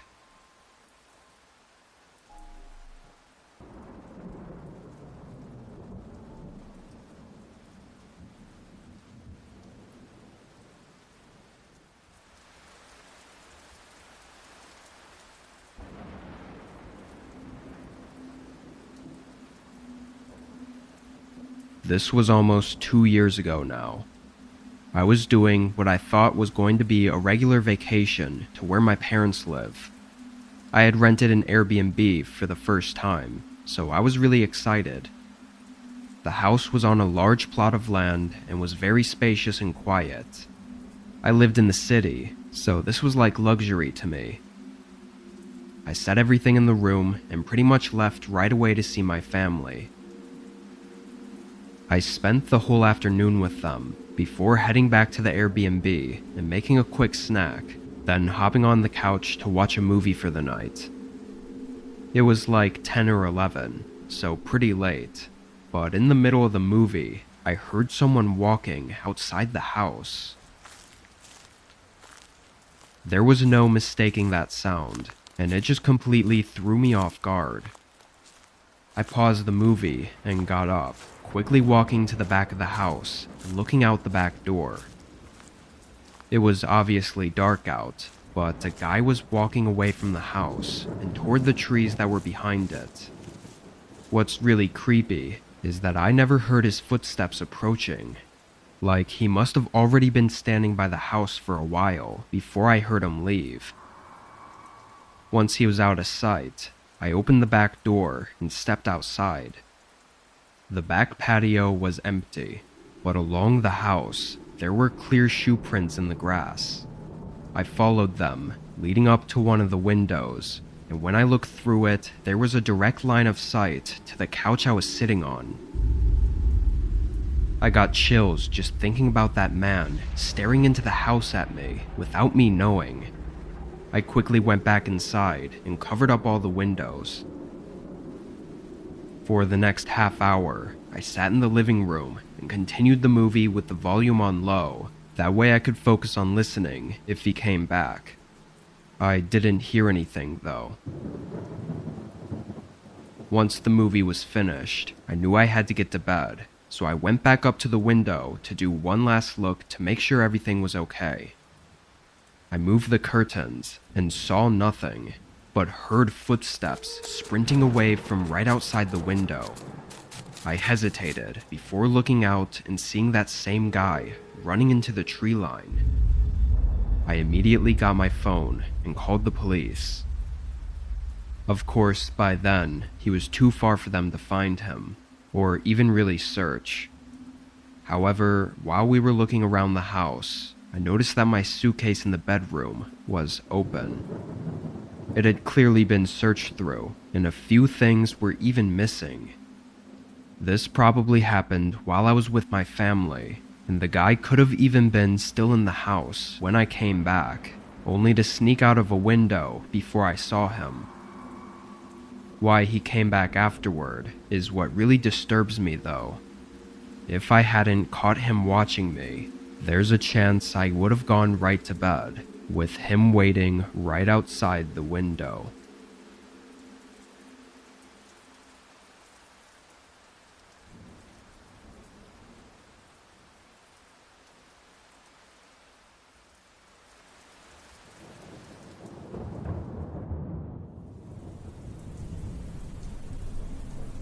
This happened when I was 18, making the road trip from my hometown to my new college. I had all my stuff shoved into the trunk and back seat of my cheap SUV. This was not only my first long road trip alone, but was also going to be my first time being away from my family for an extended amount of time, so my nerves were reasonably high. Anyway, the directions I was taking said it was 600 miles total, which I split into 2 days of driving. I was taking whatever route the maps had me take, and it estimated I'd make it to the hotel at 11 p.m., but with possible traffic, gas stops, and getting food, I knew I'd likely get there much later. By 7, the sun was fully gone, and most of the cars were gone too. Every once in a while a car would pass by, and I'd see their headlights slowly fade out in front of me, but for most of the drive, it was just me. This actually made me really tired and bored. Around 10, I decided I'd stop at the next gas station before making the final stretch of the drive.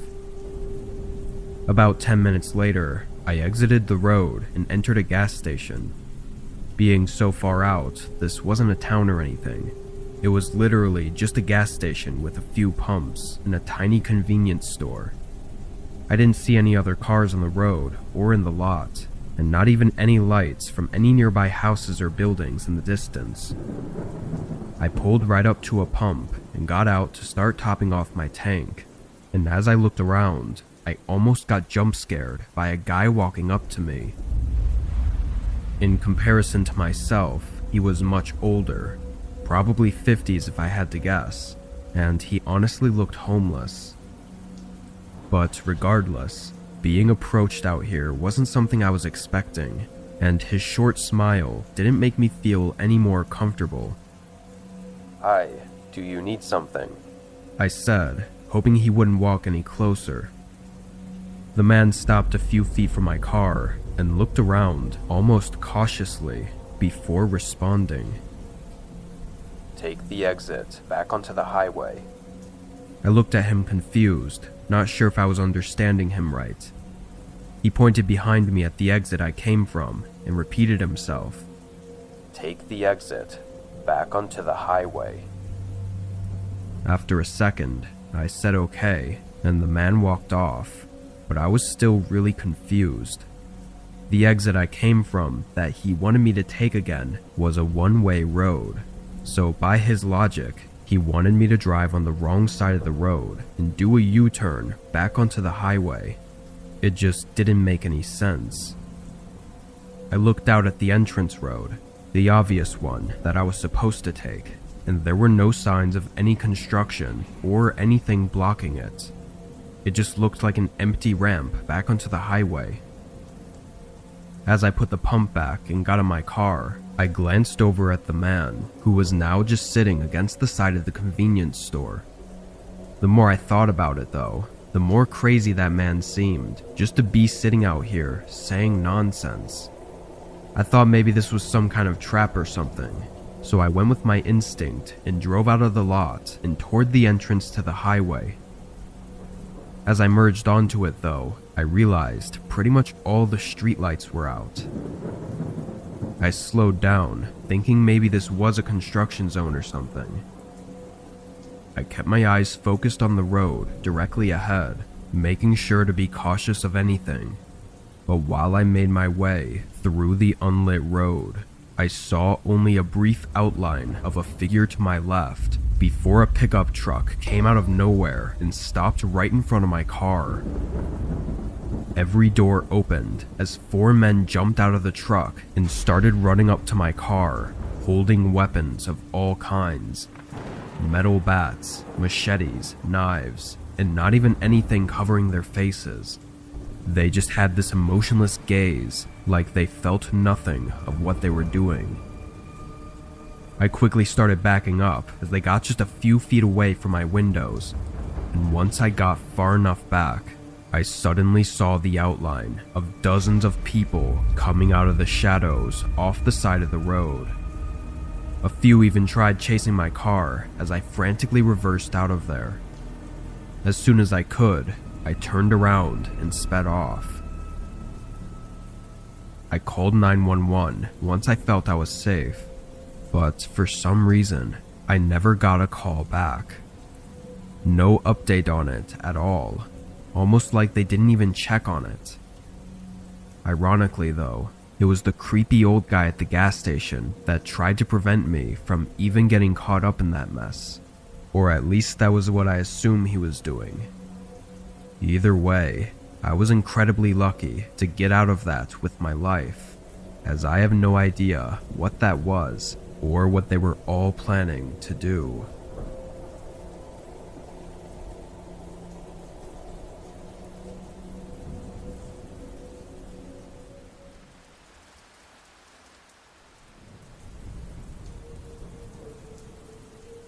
It was a typical Friday after my college classes were out, and I was spending the night doing DoorDash.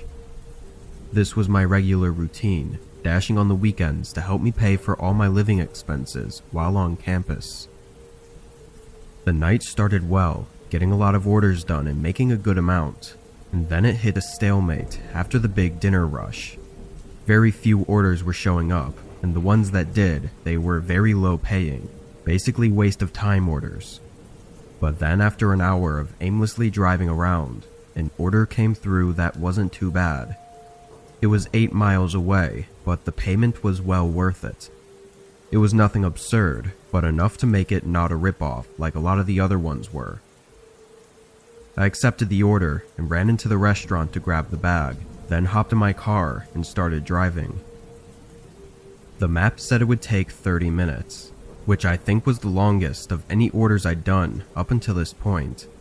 Most of the houses were right around campus, because any further than 15 to 20 minutes out, it becomes pretty much just bare fields of grass.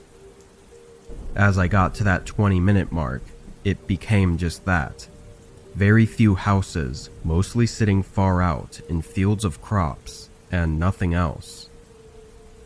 The rest of the 10-minute drive was on this empty road going along these farms. Then I made it to the house.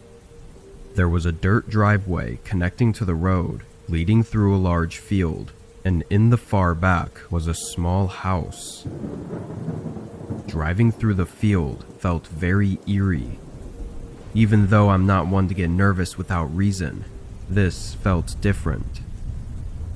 As I got further out from the road, the only sound was the low rumbling of my car on the dirt. I parked out front and got the bag ready, then left the car on as I stepped out. The night was quiet and the house was dark, having only the porch light on to illuminate the outside. I walked through the unkempt grass and up to the porch, knocking on the door. As I waited, I looked back at my car, sitting in the dark, with the field of pitch black behind it. A moment went by, then I knocked again, but there was no response, not even the sound of anyone inside. It didn't take long for me to realize the strangeness of the situation, seeing no lights on in the windows and noticing how decayed the house looked up close. The only thing that made me think it couldn't be abandoned was that I had an order for this address, and the porch light was on. I looked at the light, thinking why would that be the only light? But by some odd chance, I happened to recognize the top portion of the casing having a cheap solar battery. It was just an automatic light that charges during the day and turns on in the evening, meaning nobody had to be here to turn it on. Just as I was piecing this all together though, I heard a rumbling sound behind me. I turned, seeing a car driving down the dirt path and coming up right behind my car. I stood there and stared at their headlights until a man stepped out. I yelled from the porch, asking if this was his order, but he didn't reply. He just stood right next to his car and didn't move or speak. I felt my adrenaline spike as I began realizing how horrible the situation likely was. The silence of the night only reminded me that there was nobody here to help. I was stuck in the middle of a field between an empty house and a stranger. In a split-second instinctual reaction, I dropped the bag and sprinted off the porch, running behind the house and straight into the field of grass. I looked back, seeing the man coming up behind me. Frantically, I continued running, and the further out I got, the thicker and taller the grass became, until it was covering all views of direction. By then, I knew the guy had no chance in following me. I slowed down, catching my breath as I carefully moved through the crops and tried to be quiet in case the man was still trying to find me. Eventually, I made it to someone else's yard, and from there I got to a road where I had enough signal to call for help. Police picked me up and went to check on my car, but of course, the man was gone by then. I was surprised though, because my car hadn't been looted, and the bag of food was still on the porch of the abandoned house. But that could only mean that the man had other intentions, likely far worse than just robbing me.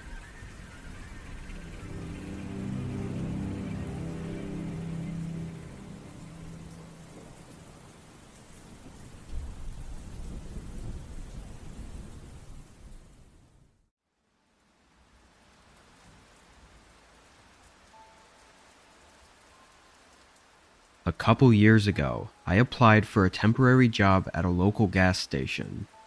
I was planning to move in 6 months, so I couldn't get anything too permanent, but I still needed to make some cash beforehand. This job paid well, enough to convince me to work the job opening they had for the overnight shift. I would just stay by the register and occasionally do regular maintenance work. This was during my 4th month working there. At some point during this time, I became familiar with a customer that came in pretty frequently. Almost every night, around 1 or 2 a.m., this guy would walk in and buy random different things. Sometimes it was household items, or food, or tools. I always thought it was weird because he'd come in every night to buy a couple things that would be way cheaper and easier to get at any regular grocery store. He didn't talk much either. All I knew was that his name was Dave, and he drove an old red Chevy sedan. He looked like he was maybe 40 to 45 years old. Anyway, one night at the usual 1 a.m. time, Dave pulled into the gas station. No other customers were here. It was just me sitting in the corner waiting out the time. When Dave walked in, though, there was something different about him. He was dripping in sweat, and he was rushing through the aisles, searching for something specific. When he finally found what he was looking for, he hurried up to the counter and tossed it down for me to ring up. It was a master lock, like one for locking up a bicycle. I really didn't feel like it was appropriate for me to question him, but with the guy sweating and being in a rush, I just felt a little off about this. "It's good to see you again, Dave. You just get a new bike?" I asked in a friendly manner, hoping it would come off as just casual conversation. He didn't even look at me. Instead, he fumbled around for his wallet and started yanking out cash in a hurry. I left it at that and just rang him up, then watched him rush into his car and pull away. Something was definitely weird. But hey, maybe he just got a new bicycle and had been riding it around for a couple hours and needed to get back to wherever he parked it so he could lock it up before it was stolen. Maybe that's a stretch, but it was the best I could come up with. The rest of the night passed by, and so did several more days. I didn't see him for almost a whole week, which was odd considering he usually came in every night. It wasn't until my Wednesday shift that I saw him again. It was drizzling outside, so the first several hours went by really slow. I was leaning back in my chair and looking out the window at the rain coming down when his red car pulled into the parking lot. As soon as he parked, he got out and rushed inside. I greeted him as he entered, but he ignored me. He hurried through the aisles and was talking under his breath. I couldn't hear what he was saying, but he sounded frustrated, and I got really uncomfortable, like my gut was telling me something was wrong. Then I heard a thud. My eyes shifted to the window, looking at the direction it came from, and the only thing there was Dave's car. It was a loud thud, too, like someone kicking the inside of the door. After a second, I looked back at Dave. He wasn't rushing anymore. He was standing in the aisle, staring directly at me, as if I'd just discovered something that I shouldn't have. There was another thud, but my eyes were fixed on Dave as I could feel panic rushing through my body. Then he quickly looked away and hurried out the door. I was still stunned, but managed to get my phone out and snap a picture of his license plate as he drove away. I called the police immediately. That night felt extremely long as I waited for any updates from them, and it wasn't until I got home around 6 a.m. that I received a call from the police. They found the guy from the license plate I gave them, and they found a woman that he had kidnapped. Apparently, he had just moved into a new small cabin on the edge of town less than a week ago, and he had no registered prior address, so they had no way to know what he'd been up to before this incident. Luckily, they saved this woman before she was harmed, though. Also, it turned out Dave wasn't his real name, which isn't surprising, but at least he's locked up for good now.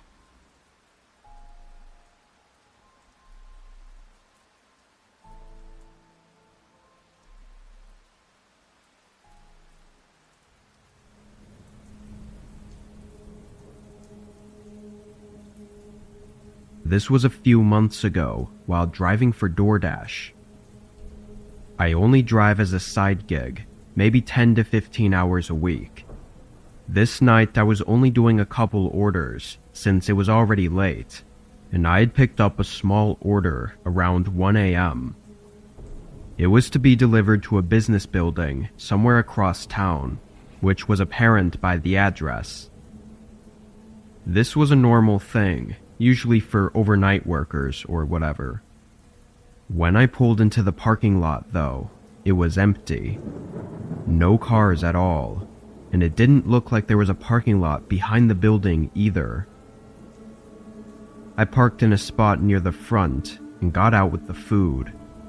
The place was definitely an office building of some kind and was smaller than most, being only 2 stories and not very wide. All the lights were off in the windows, though, aside from one light behind the front door. I walked up to the door and checked the app, seeing it has specific drop-off instructions to enter the main hallway and leave the bag outside of room 232. I looked through the door in the building, seeing this hallway with a bunch of closed doors on either side. Delivering to specific rooms I'd only done at hotels, so this was kind of new for me. I tested the door, pushing on it, and it was unlocked, so I stepped inside. I expected to hear people working, moving around, or talking, but instead didn't hear anything.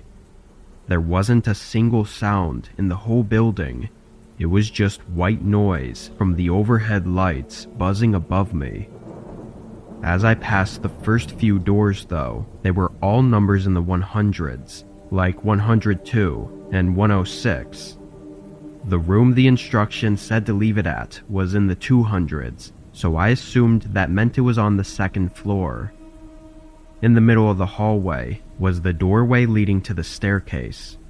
It was held open with a wedge door stopper on the floor, but the lights weren't on. I stepped in and up to the bottom of the staircase, then looked up. The whole stairwell was pitch black.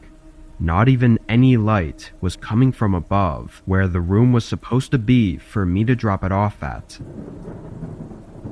Again, I started to notice the eerie silence, and it sent a chill through me. I was always one to do whatever the instructions say, so I'd get good reviews, But this was the first time I told myself that this was too sketchy. I stepped out of the stairwell and back into the hallway, and just as I did, the door right across from me opened.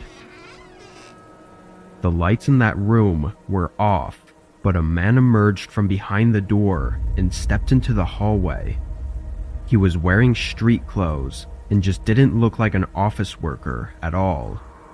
But he stood in front of me and pointed past me at the stairwell. 232 is up there. I nodded, but didn't move, and neither did he. He just looked me in the eyes with a look like he was suppressing his anger. After an intense few seconds, I dropped the bag on the ground and started quickly walking to the exit. The man didn't follow me, but I heard his footsteps go into the stairwell and up the stairs as I left the building. I got in my car and left. I didn't know what that was, or if I was maybe overreacting about it, so I didn't call the police. The following day, though, the police actually called me. Apparently the office reported a break-in, and in the CCTV footage, they saw my car and license plate, tracking it back to me. They also had footage of the break-in, and so they called me in to question me about any information I might have. I didn't have much to give, but it turned out there were actually 3 people that broke inside. One was downstairs, who I saw, but the other 2 were shown on the cameras to be hiding at the top of the stairs, seemingly waiting for me to go up. Disturbingly, several other delivery orders were made to that same office that night. All of the other drivers were smarter than I was, though, leaving the orders outside by the front door. What would have taken place in that office had any of us gone up to the second floor is unknown, but hopefully police can find the 3 men before anyone falls victim to it.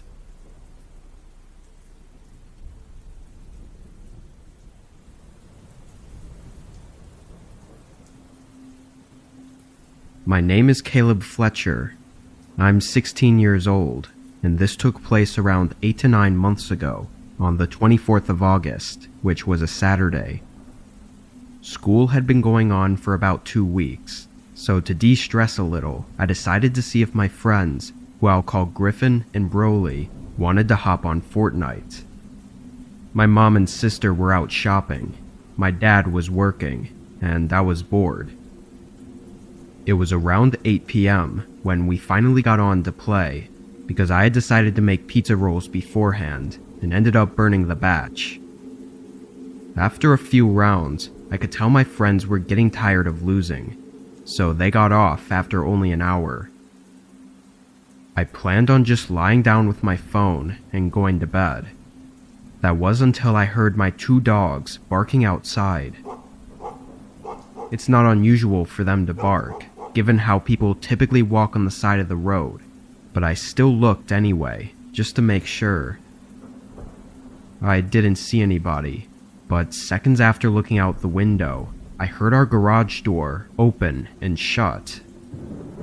That usually means my dad is home from work, but I didn't see his van outside, and he had texted me earlier telling me that he would be working late tonight. I decided to walk downstairs into the dining room and look out the window to get a better view.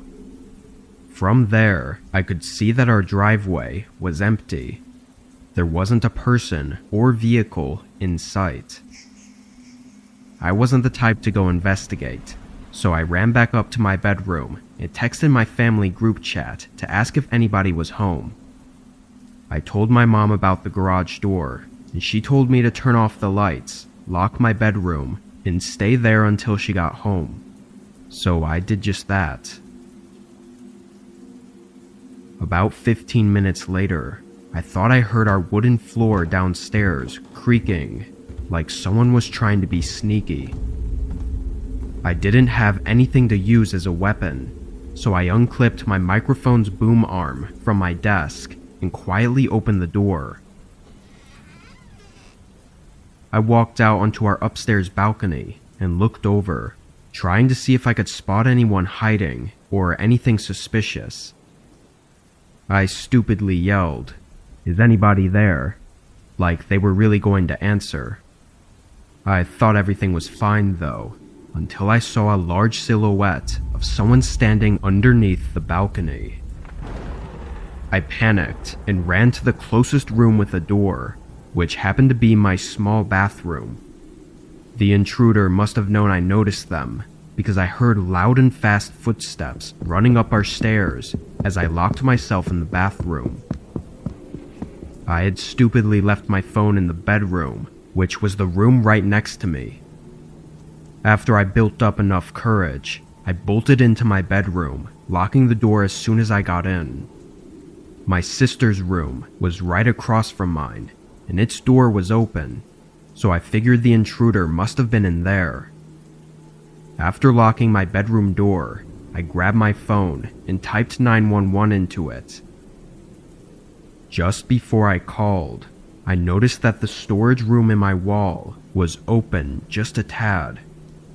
I saw a dark brown eye peeking through the crevice, staring into my soul. The pure terror I felt in that moment is something I'll never forget. I booked it down the stairs and out my front door, running up the hill to my neighbor's house. He was a police officer. He alerted the other cops while I stayed with his wife, and he went down to investigate. I told him exactly where the intruder was, hiding in my bedroom. Minutes later, I ran back down the hill to see if the intruder had been caught.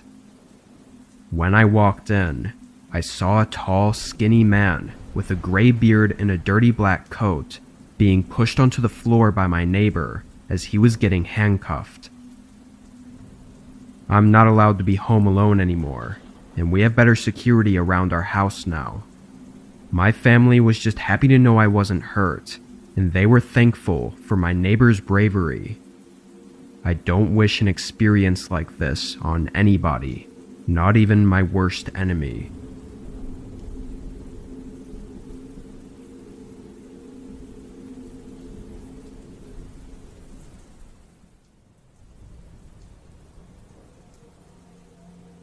I'm a manager at a mid-sized grocery store. I do 10-hour shifts and work mostly overnights.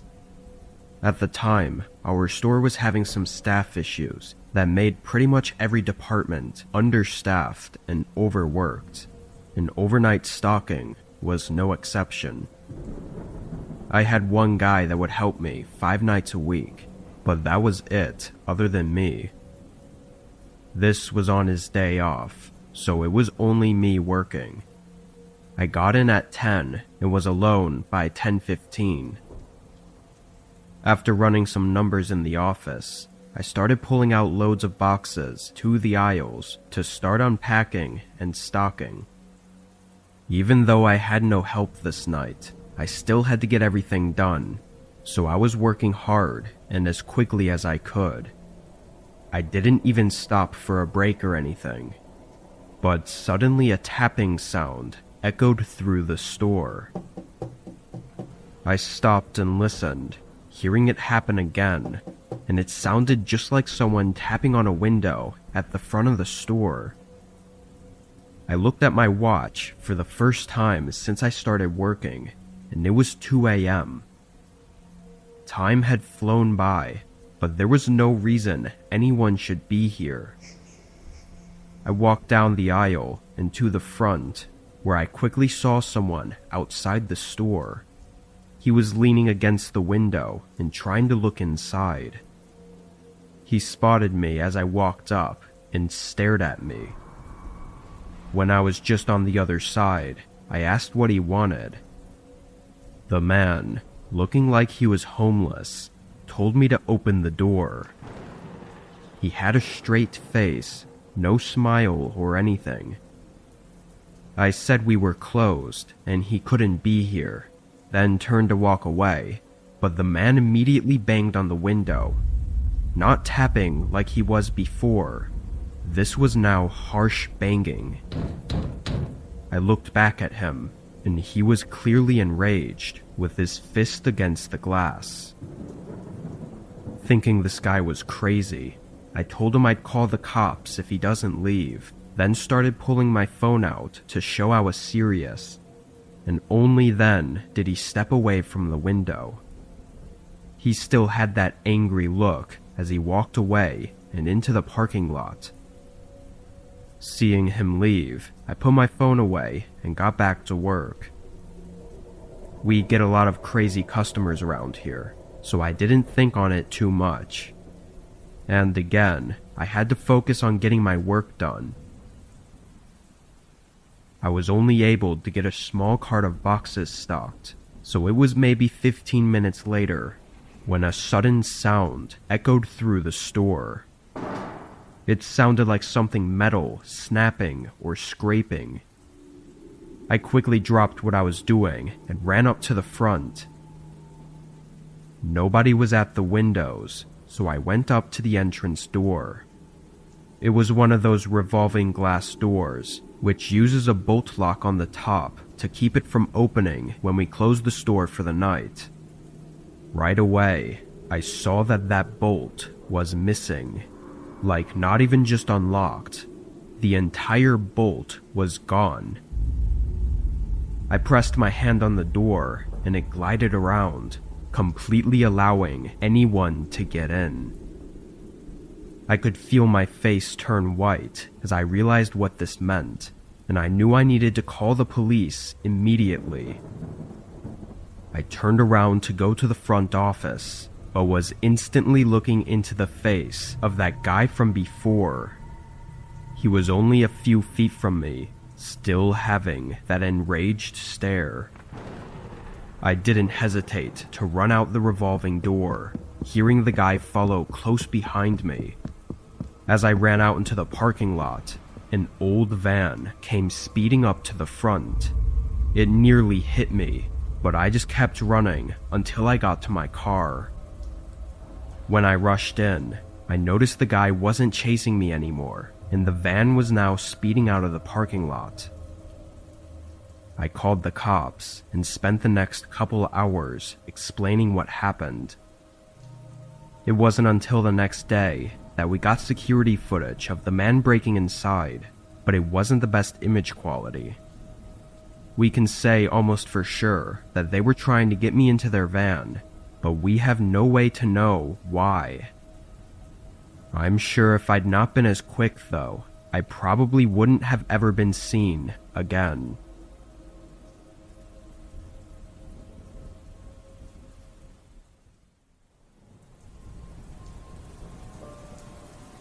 I was delivering a truckload to a company on the far west coast, coming from the east coast. The route across the country is one I've taken many times before, being a truck driver for almost 20 years. It's always the same every time I make one of these drives.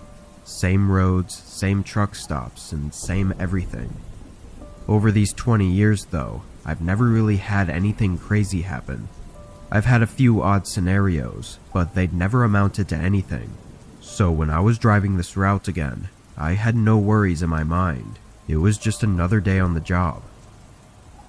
About 20 hours into the route, a storm started coming over and slowing down my driving. It was late too, so by then I was already looking for the next truck stop to sleep at. As I drove though, a very sudden light appeared behind me. The road I was on was flat and straight, so I would have seen them coming in my mirror, but it was all of a sudden that they were right behind me. Maybe they had just turned on their lights or something. I didn't know, but they very quickly came right up to the back. I kept my eyes on them until they got so close that they were completely covered by the trailer. All I could see were their headlights reflecting off the back. But then their lights shut off. I maintained my speed and kept looking back at my mirrors, trying to see if they were still behind me, but I had no way to know. For someone to turn off their lights in the middle of a heavy storm was insane though, and to be tailing behind me so close was just as insane. Thankfully, a sign showed a truck stop was only 5 miles ahead, so at least I knew I was close to getting away from whatever this was. I didn't want to jump to conclusions based on just some weird behavior, but as a trucker, it's hard not to think about the possibility of it being an attempted robbery, especially when alone on the road at night. For the rest of the 5 miles, I saw no signs of them behind me. I was still on edge because I couldn't really see anything anyway, but I started feeling less worried as I was coming in on the truck stop. I pulled in, trying to check my mirrors to see if they followed, but with the rain and lack of lighting, it was really too hard to tell. The truck stop was mostly empty though, aside from a few trucks at the gas pumps. I pulled off to the side and parked in the middle of the lot. After waiting a minute and getting some of my stuff organized, I opened the truck door and leaned my head out, looking along the side of the trailer. I was drenched from the rain in just a matter of seconds, but from what I could tell, there was no car behind me. I closed the door and finally felt a bit of relief, grabbing my pillow and blanket from the passenger side. I locked the doors, turned off the truck, and tried to get some shut-eye. The rain pounding on the metal roof made it easy to fall asleep, blocking out any possible sounds coming from other trucks pulling in and out. When I woke up though, I felt I had only been asleep for a few minutes. I looked around, seeing it was still dark out and the storm was the same, if not worse. But before I could check my mirrors, a loud thump shook the truck. My eyes opened wider. I reached for the door handle and opened it, looking out at the back of the trailer. Through the rain, I could barely see the outline of a car with its headlights off, and 2 men moving around in front of it.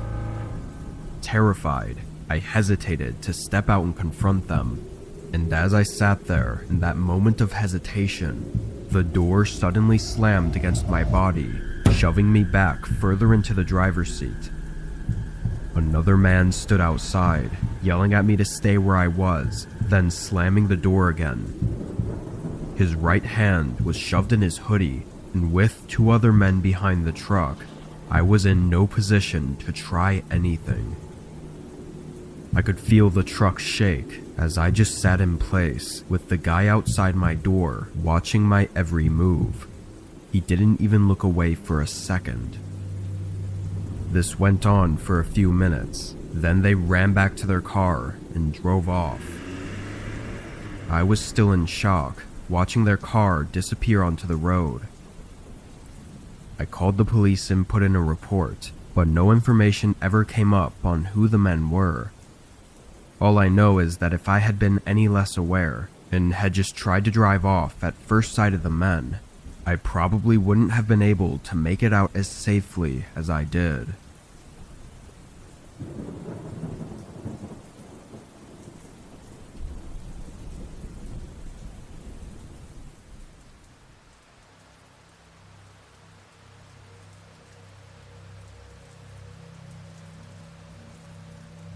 This was in 2016. My parents had just moved to the West Coast, and I was on my way driving there to visit them. A lot of the way there is pretty empty, with only a few gas stations spread out down the long highway. At some point during my second night of driving, my check engine light came on in my car. I wasn't exactly surprised, because my car was old and not very reliable, but I wasn't really a car person either, and I had no clue what could be going on with it. I looked up where the next gas station was. It was another 30 miles away, but I really had no choice but to make it there. However, my car decided to make the choice for me instead though, as the engine suddenly cut out, leaving me coasting along the side of the road until I eventually stopped. I tried everything I could to get it working again. I even got out and looked under the hood for any possible causes of the problem, but I saw nothing. Honestly, I thought this was just the final leg of my car. In the meantime, all I could do was find a way to get help.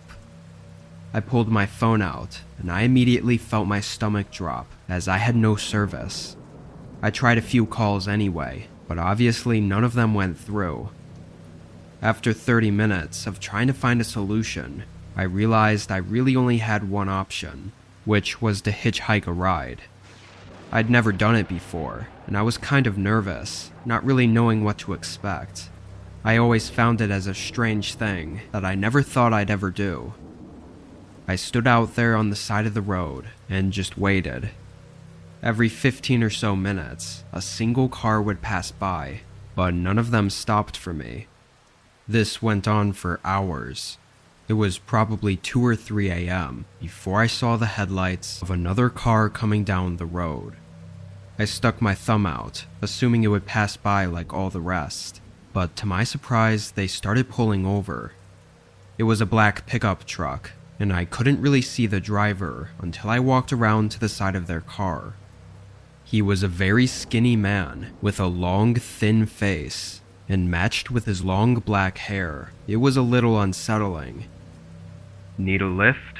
he said happily, with a big grin. Something really put me off about this guy, but honestly, I was tired, and this might be my only opportunity to get a ride, so I didn't pass it up. I hopped in the back seat. I felt like it would have been awkward if we didn't have some small talk, so I asked him what he was up to tonight. "Just cruising on the highway," he responded, like it was a hobby of his or something, which was kind of strange since we were in the middle of nowhere. I was surprised he didn't ask me what I was up to, or why I needed a ride, but I tried to think of another question just to keep the conversation going. The man interrupted my train of thought, though, when he looked at me for a few seconds in the mirror. "You don't have any weapons on you, right? Just making sure I'm safe," he said, with again that odd smile of his. I said no, thinking it was a strange question to bluntly ask, but maybe he really was just trying to watch out for himself. I don't know, but after that I stopped talking. 10 more minutes went by as I just stared out the window before the man made a sudden turn off the highway and onto a dirt road. I immediately sat up and looked around, realizing this was definitely not right. "Where are we going?" He shot a quick look at me, then continued to drive without answering. I asked him again, more loudly, as the fear was building up. "Where are you taking me?" At this point, I knew that no matter what, the next time this car stops, I was going to bolt, so I got ready with my hand on the door. As he drove down this beaten dirt road, suddenly a small farmhouse appeared in the dim lights.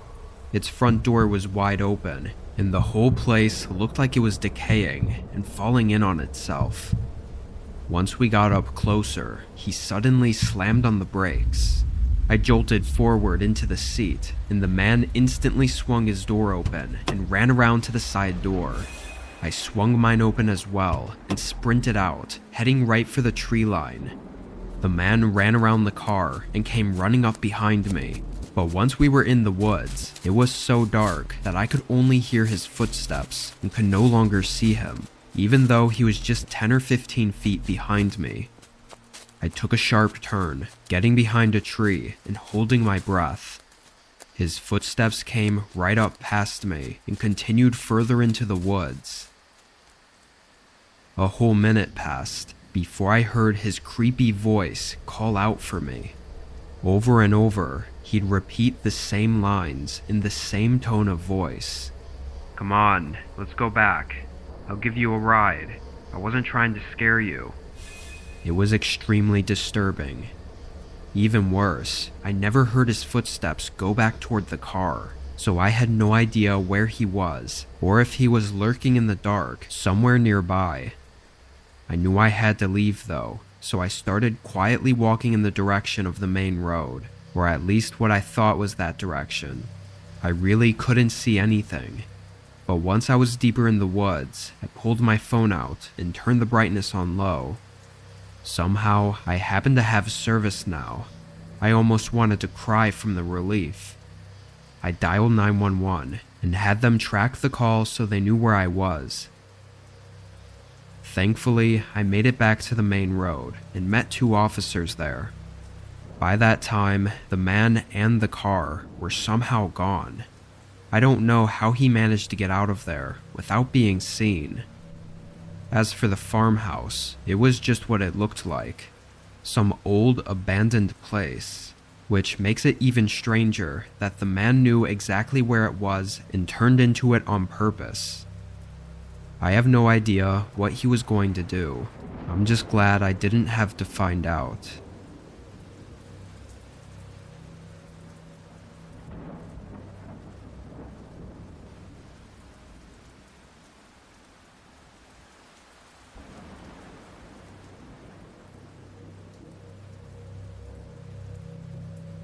This was only a few months ago. I was spending the weekend cozying up inside, as it was the end of winter, and these were the last few days of cold before it was supposed to start heating up. This night, it was rainy and cold, so I had nothing better to do than watch some movies and relax. But it was sometime not too long after dinner that there was a knock at the door. I got up and walked over, but looking out the peephole, I didn't recognize the man. He was wearing some brown jacket and a beanie, and he was holding a snow shovel. Seeing as there wasn't any snow on the ground, I didn't understand what he was here for. I cracked the door just an inch and asked what he wanted. It took all but 5 seconds of listening to him to know he was up to no good. He stumbled over his words and was trying to tell me a whole story about how he was just a friendly guy looking for any jobs to do in my yard. Something felt off about it and unnatural, so I said no thanks and started shutting the door, but the guy quickly put his hand on it. For a second, he just stared at me, keeping the door open, before he let go. I shut and locked it, and after processing what happened, I looked back out the window. He walked down to the sidewalk and disappeared in the rainy fog. I watched for another minute to make sure he'd actually left for good, then I went back to my movie. The guy was definitely sketchy, but I didn't think he would come back or anything, and would probably just go on to the next house.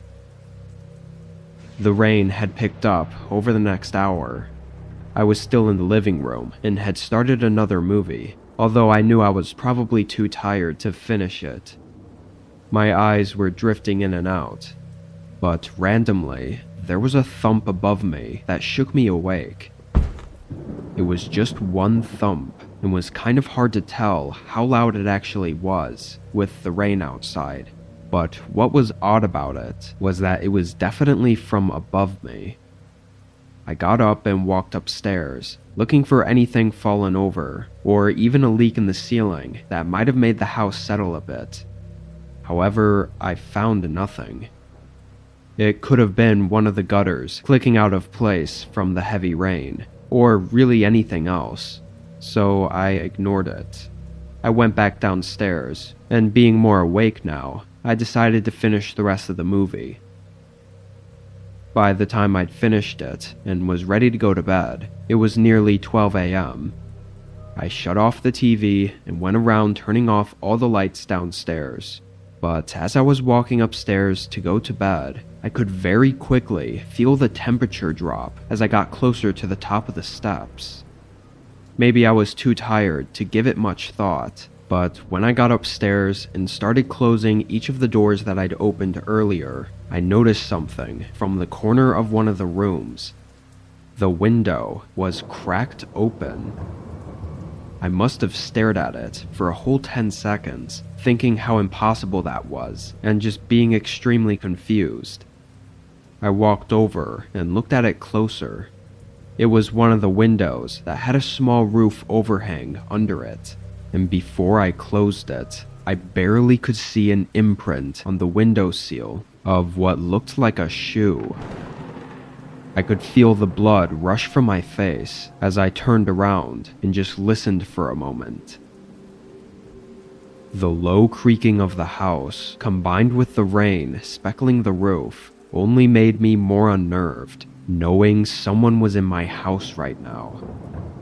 I began slowly walking, as quietly as I could, back into the hallway. All the other doors were still open, making me feel like someone's eyes could be watching me right now through one of the doorways. I was able to make it downstairs though, and from there I got my phone and hid in the garage, calling 911. It took 5 minutes for the first officer to arrive. I heard nothing but the rain during that time. Once I let the officer in, I waited on my porch as he searched the home. About 2 minutes later, I heard him call out upstairs, and then he came down, holding a guy in handcuffs. I quickly recognized him as the man who showed up on my doorstep earlier in the night, and he had a terrible look of anger as he passed by me and was thrown in the car. Putting all the pieces together, the guy had climbed up onto my roof, which was likely the cause of the thump I heard hours ago. Then he got in through the second-story window, which I never had thought to even lock. Most disturbing, though, is that the officer said he was hiding in the master bedroom, which I was literally 30 seconds from entering, and maybe even falling asleep, without any idea he was in there. The guy even took his shoes off after climbing in the window to not let his shoe prints show on the carpet. So the fact that I saw the tiny imprint on the windowsill is a miracle. With him going directly to my bedroom, his intentions were clearly malicious, and thankfully the judge agreed. It's only been a few months since, but I still have sleepless nights where I can't help but feel like someone is hiding inside my home in the middle of the night.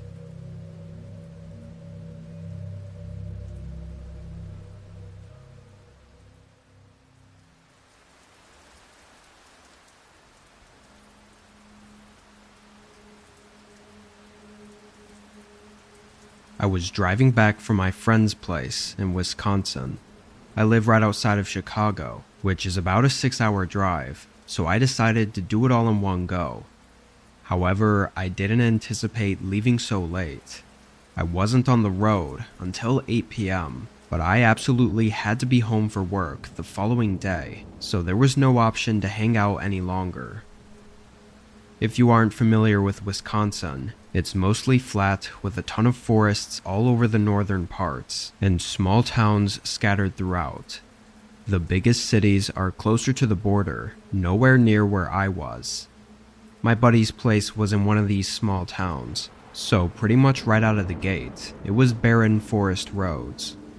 There were a few cars here and there, but once I was 30 minutes out and the sun had set, there wasn't a single other car. I probably went a whole 2 hours without seeing anyone else on the road. The endless flat forest on either side of me was so repetitive that it was making me sleepy. It definitely didn't help that I was so tired from hanging with my friend all weekend either. I was trying everything to stay awake, but at just around 11 p.m., I actually saw something up the road. I opened my eyes a bit wider and could tell it was a person. They were standing on the shoulder and had their thumb out, clearly looking for a ride. For some reason, the very first thought that came through my mind was that having company in the car would surely help keep me awake. I almost instinctively began slowing down, and as I got closer, they started walking down the shoulder toward my car. I rolled the window down and pulled up next to them. "Hey, I just need a ride into the next town, if you've got a spare seat for me." It was really dark out, and I couldn't see much of him, but he sounded tired. I let him into the back seat. It wasn't until I started pulling away that the thought even popped into my head about why he was out here. I mean, the middle of the woods in the middle of the night was kind of a weird place to be. I looked in the mirror. The guy was looking at me through the shadow that covered the back seat. He looked like he was 30-ish, with stubble and a buzz cut, but I didn't see a backpack or anything with him. "So, what brought you out here?" he asked me. I told him I was at my friend's place for the weekend and was heading back home to Chicago. Then I asked him the same question. His straight face turned into a fake smile. "Oh, I was just walking on a trail in the woods and got lost along the way. Found the road and figured it best to catch a ride." I thought about his answer for a second. I didn't know about any trails, or really anything at all, in these parts of the woods. But even if there was, he would have had to drive to get here. Why didn't he mention that? Wouldn't he want me to take him to the trailhead instead of into town? I don't know. I was more awake and aware now, and it was making me uneasy the more I thought about it. But then the guy suddenly told me to stop. He told me to pull over and drop him off here. I cautiously did as he said, pulling the car onto the shoulder and parking. We were maybe 5 miles down the road from where I picked him up, and there was still nothing but dense forest all around. The guy quickly opened the door, and without saying anything, he started rushing away, heading for the trees. I was super weirded out and concerned about this whole thing, and at this point I just wanted to get out of there. But he left the door open, and when I leaned into the back seat to shut it, I noticed a drawstring bag tucked under the passenger seat. It wasn't mine, it was definitely his. I called out for the guy, and he turned around. "Hey, you left your bag." He stood with a straight face and wide, frustrated eyes, staring at me for several uncomfortable seconds. Then he came back. "Your bag. You left it right here." I pointed under the seat, and he hesitated for another several seconds before grabbing it abruptly and turning around, hurrying back into the forest. I reached over and shut the door, then left the area as fast as I could. I was relieved to be away from that guy, knowing that something was definitely up with him. But it was only a few minutes down the road that I started to pick up on an awful odor from the back seat. It got increasingly worse over the next 30 minutes, until I got into another small town. I stopped at a gas station and used my phone light to look into the back seat. On the carpet under the passenger seat, right where the drawstring bag had been sitting, there was a deep red stain. I almost threw up as I ran into the gas station and called the police. I gave them all the info I had on what happened, and they cut out the piece of carpet from my car to get tested.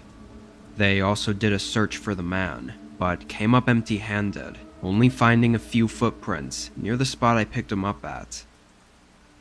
I don't know exactly what was in that bag, but it seems like he was trying to plant it in my car as a means to cover something up. We still have no idea who he was or what he was up to that night.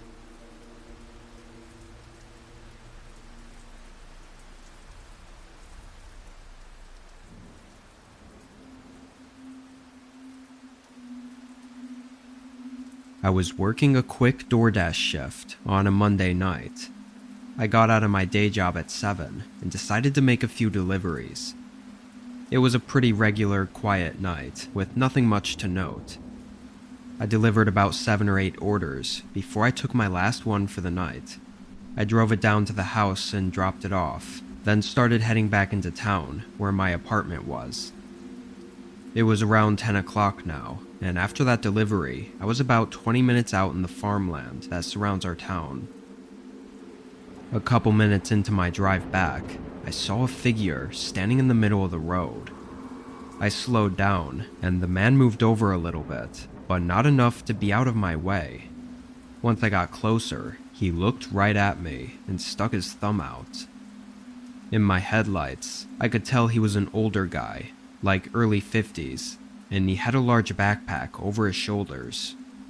Since I was already slowing down, I figured I'd be helpful and ask if he needed a ride into the city, since I was heading that way anyways. He leaned on the windowsill and thanked me for stopping. His eyes looked heavy and exhausted, like he hadn't slept in days. But he seemed nice enough, so I agreed to give him a ride. What I wasn't expecting, though, was for him to immediately open the passenger door and sit in the seat right next to me. It didn't really matter, I guess, but I felt like it was usually common courtesy to get in the back seat. As he got situated, I looked past him at where he came from. It was a field of tall grass, just a huge farm or something. You from around here? What brings you out to the farmlands? He looked over at me. Just making my way across the country to visit my family. Don't have a car, so I've been hitching rides. I thought that was pretty interesting, so I asked more about where he was from, but he gave me very vague and uninterested answers. A couple times I caught him looking into my back seat. Not just quick glances though, like he was running his eyes through the whole back seat and looking for something. Something about this guy started to make me feel off. He wasn't talking much and was just acting really unusual. Is everything okay? I asked. I still had my eyes on the road, but he didn't say anything, so then I looked over at him. My eyes were drawn to his disturbing stare before I noticed the knife he had clenched in his right hand. Stop the car.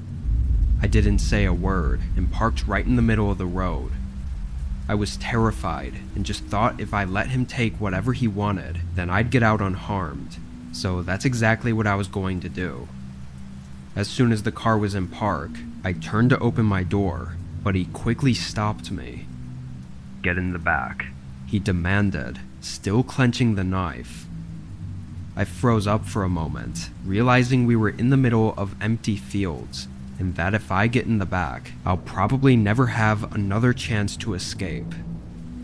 He told me again, and that's also when I noticed his large backpack was slightly open by his feet, revealing a thick bundle of rope. I had no choice but to try my luck escaping now, before it was too late. I opened the door and jumped out of the car in one swift motion. The man tried jumping across the front seat to grab me, but I sprinted to the other side of the road and into the tall grass. I kept on running through the field until I felt like he couldn't find me. Then I stood still and waited. He yelled a few times from the road, but then it went quiet. All I could hear was the wind blowing the grass around. I stood still and motionless for a good 15 minutes before I slowly made my way back toward the road. I looked through the grass and could see my headlights still beaming onto the pavement and the driver door still open. The man was nowhere to be seen. After scoping it out for another minute, I sprinted up and grabbed my phone, then ran back into the grass and called 911. I didn't know if he was still hiding somewhere, waiting for me, so I didn't risk staying up there. Eventually, the police showed up, though. I couldn't believe the man didn't drive away in my car.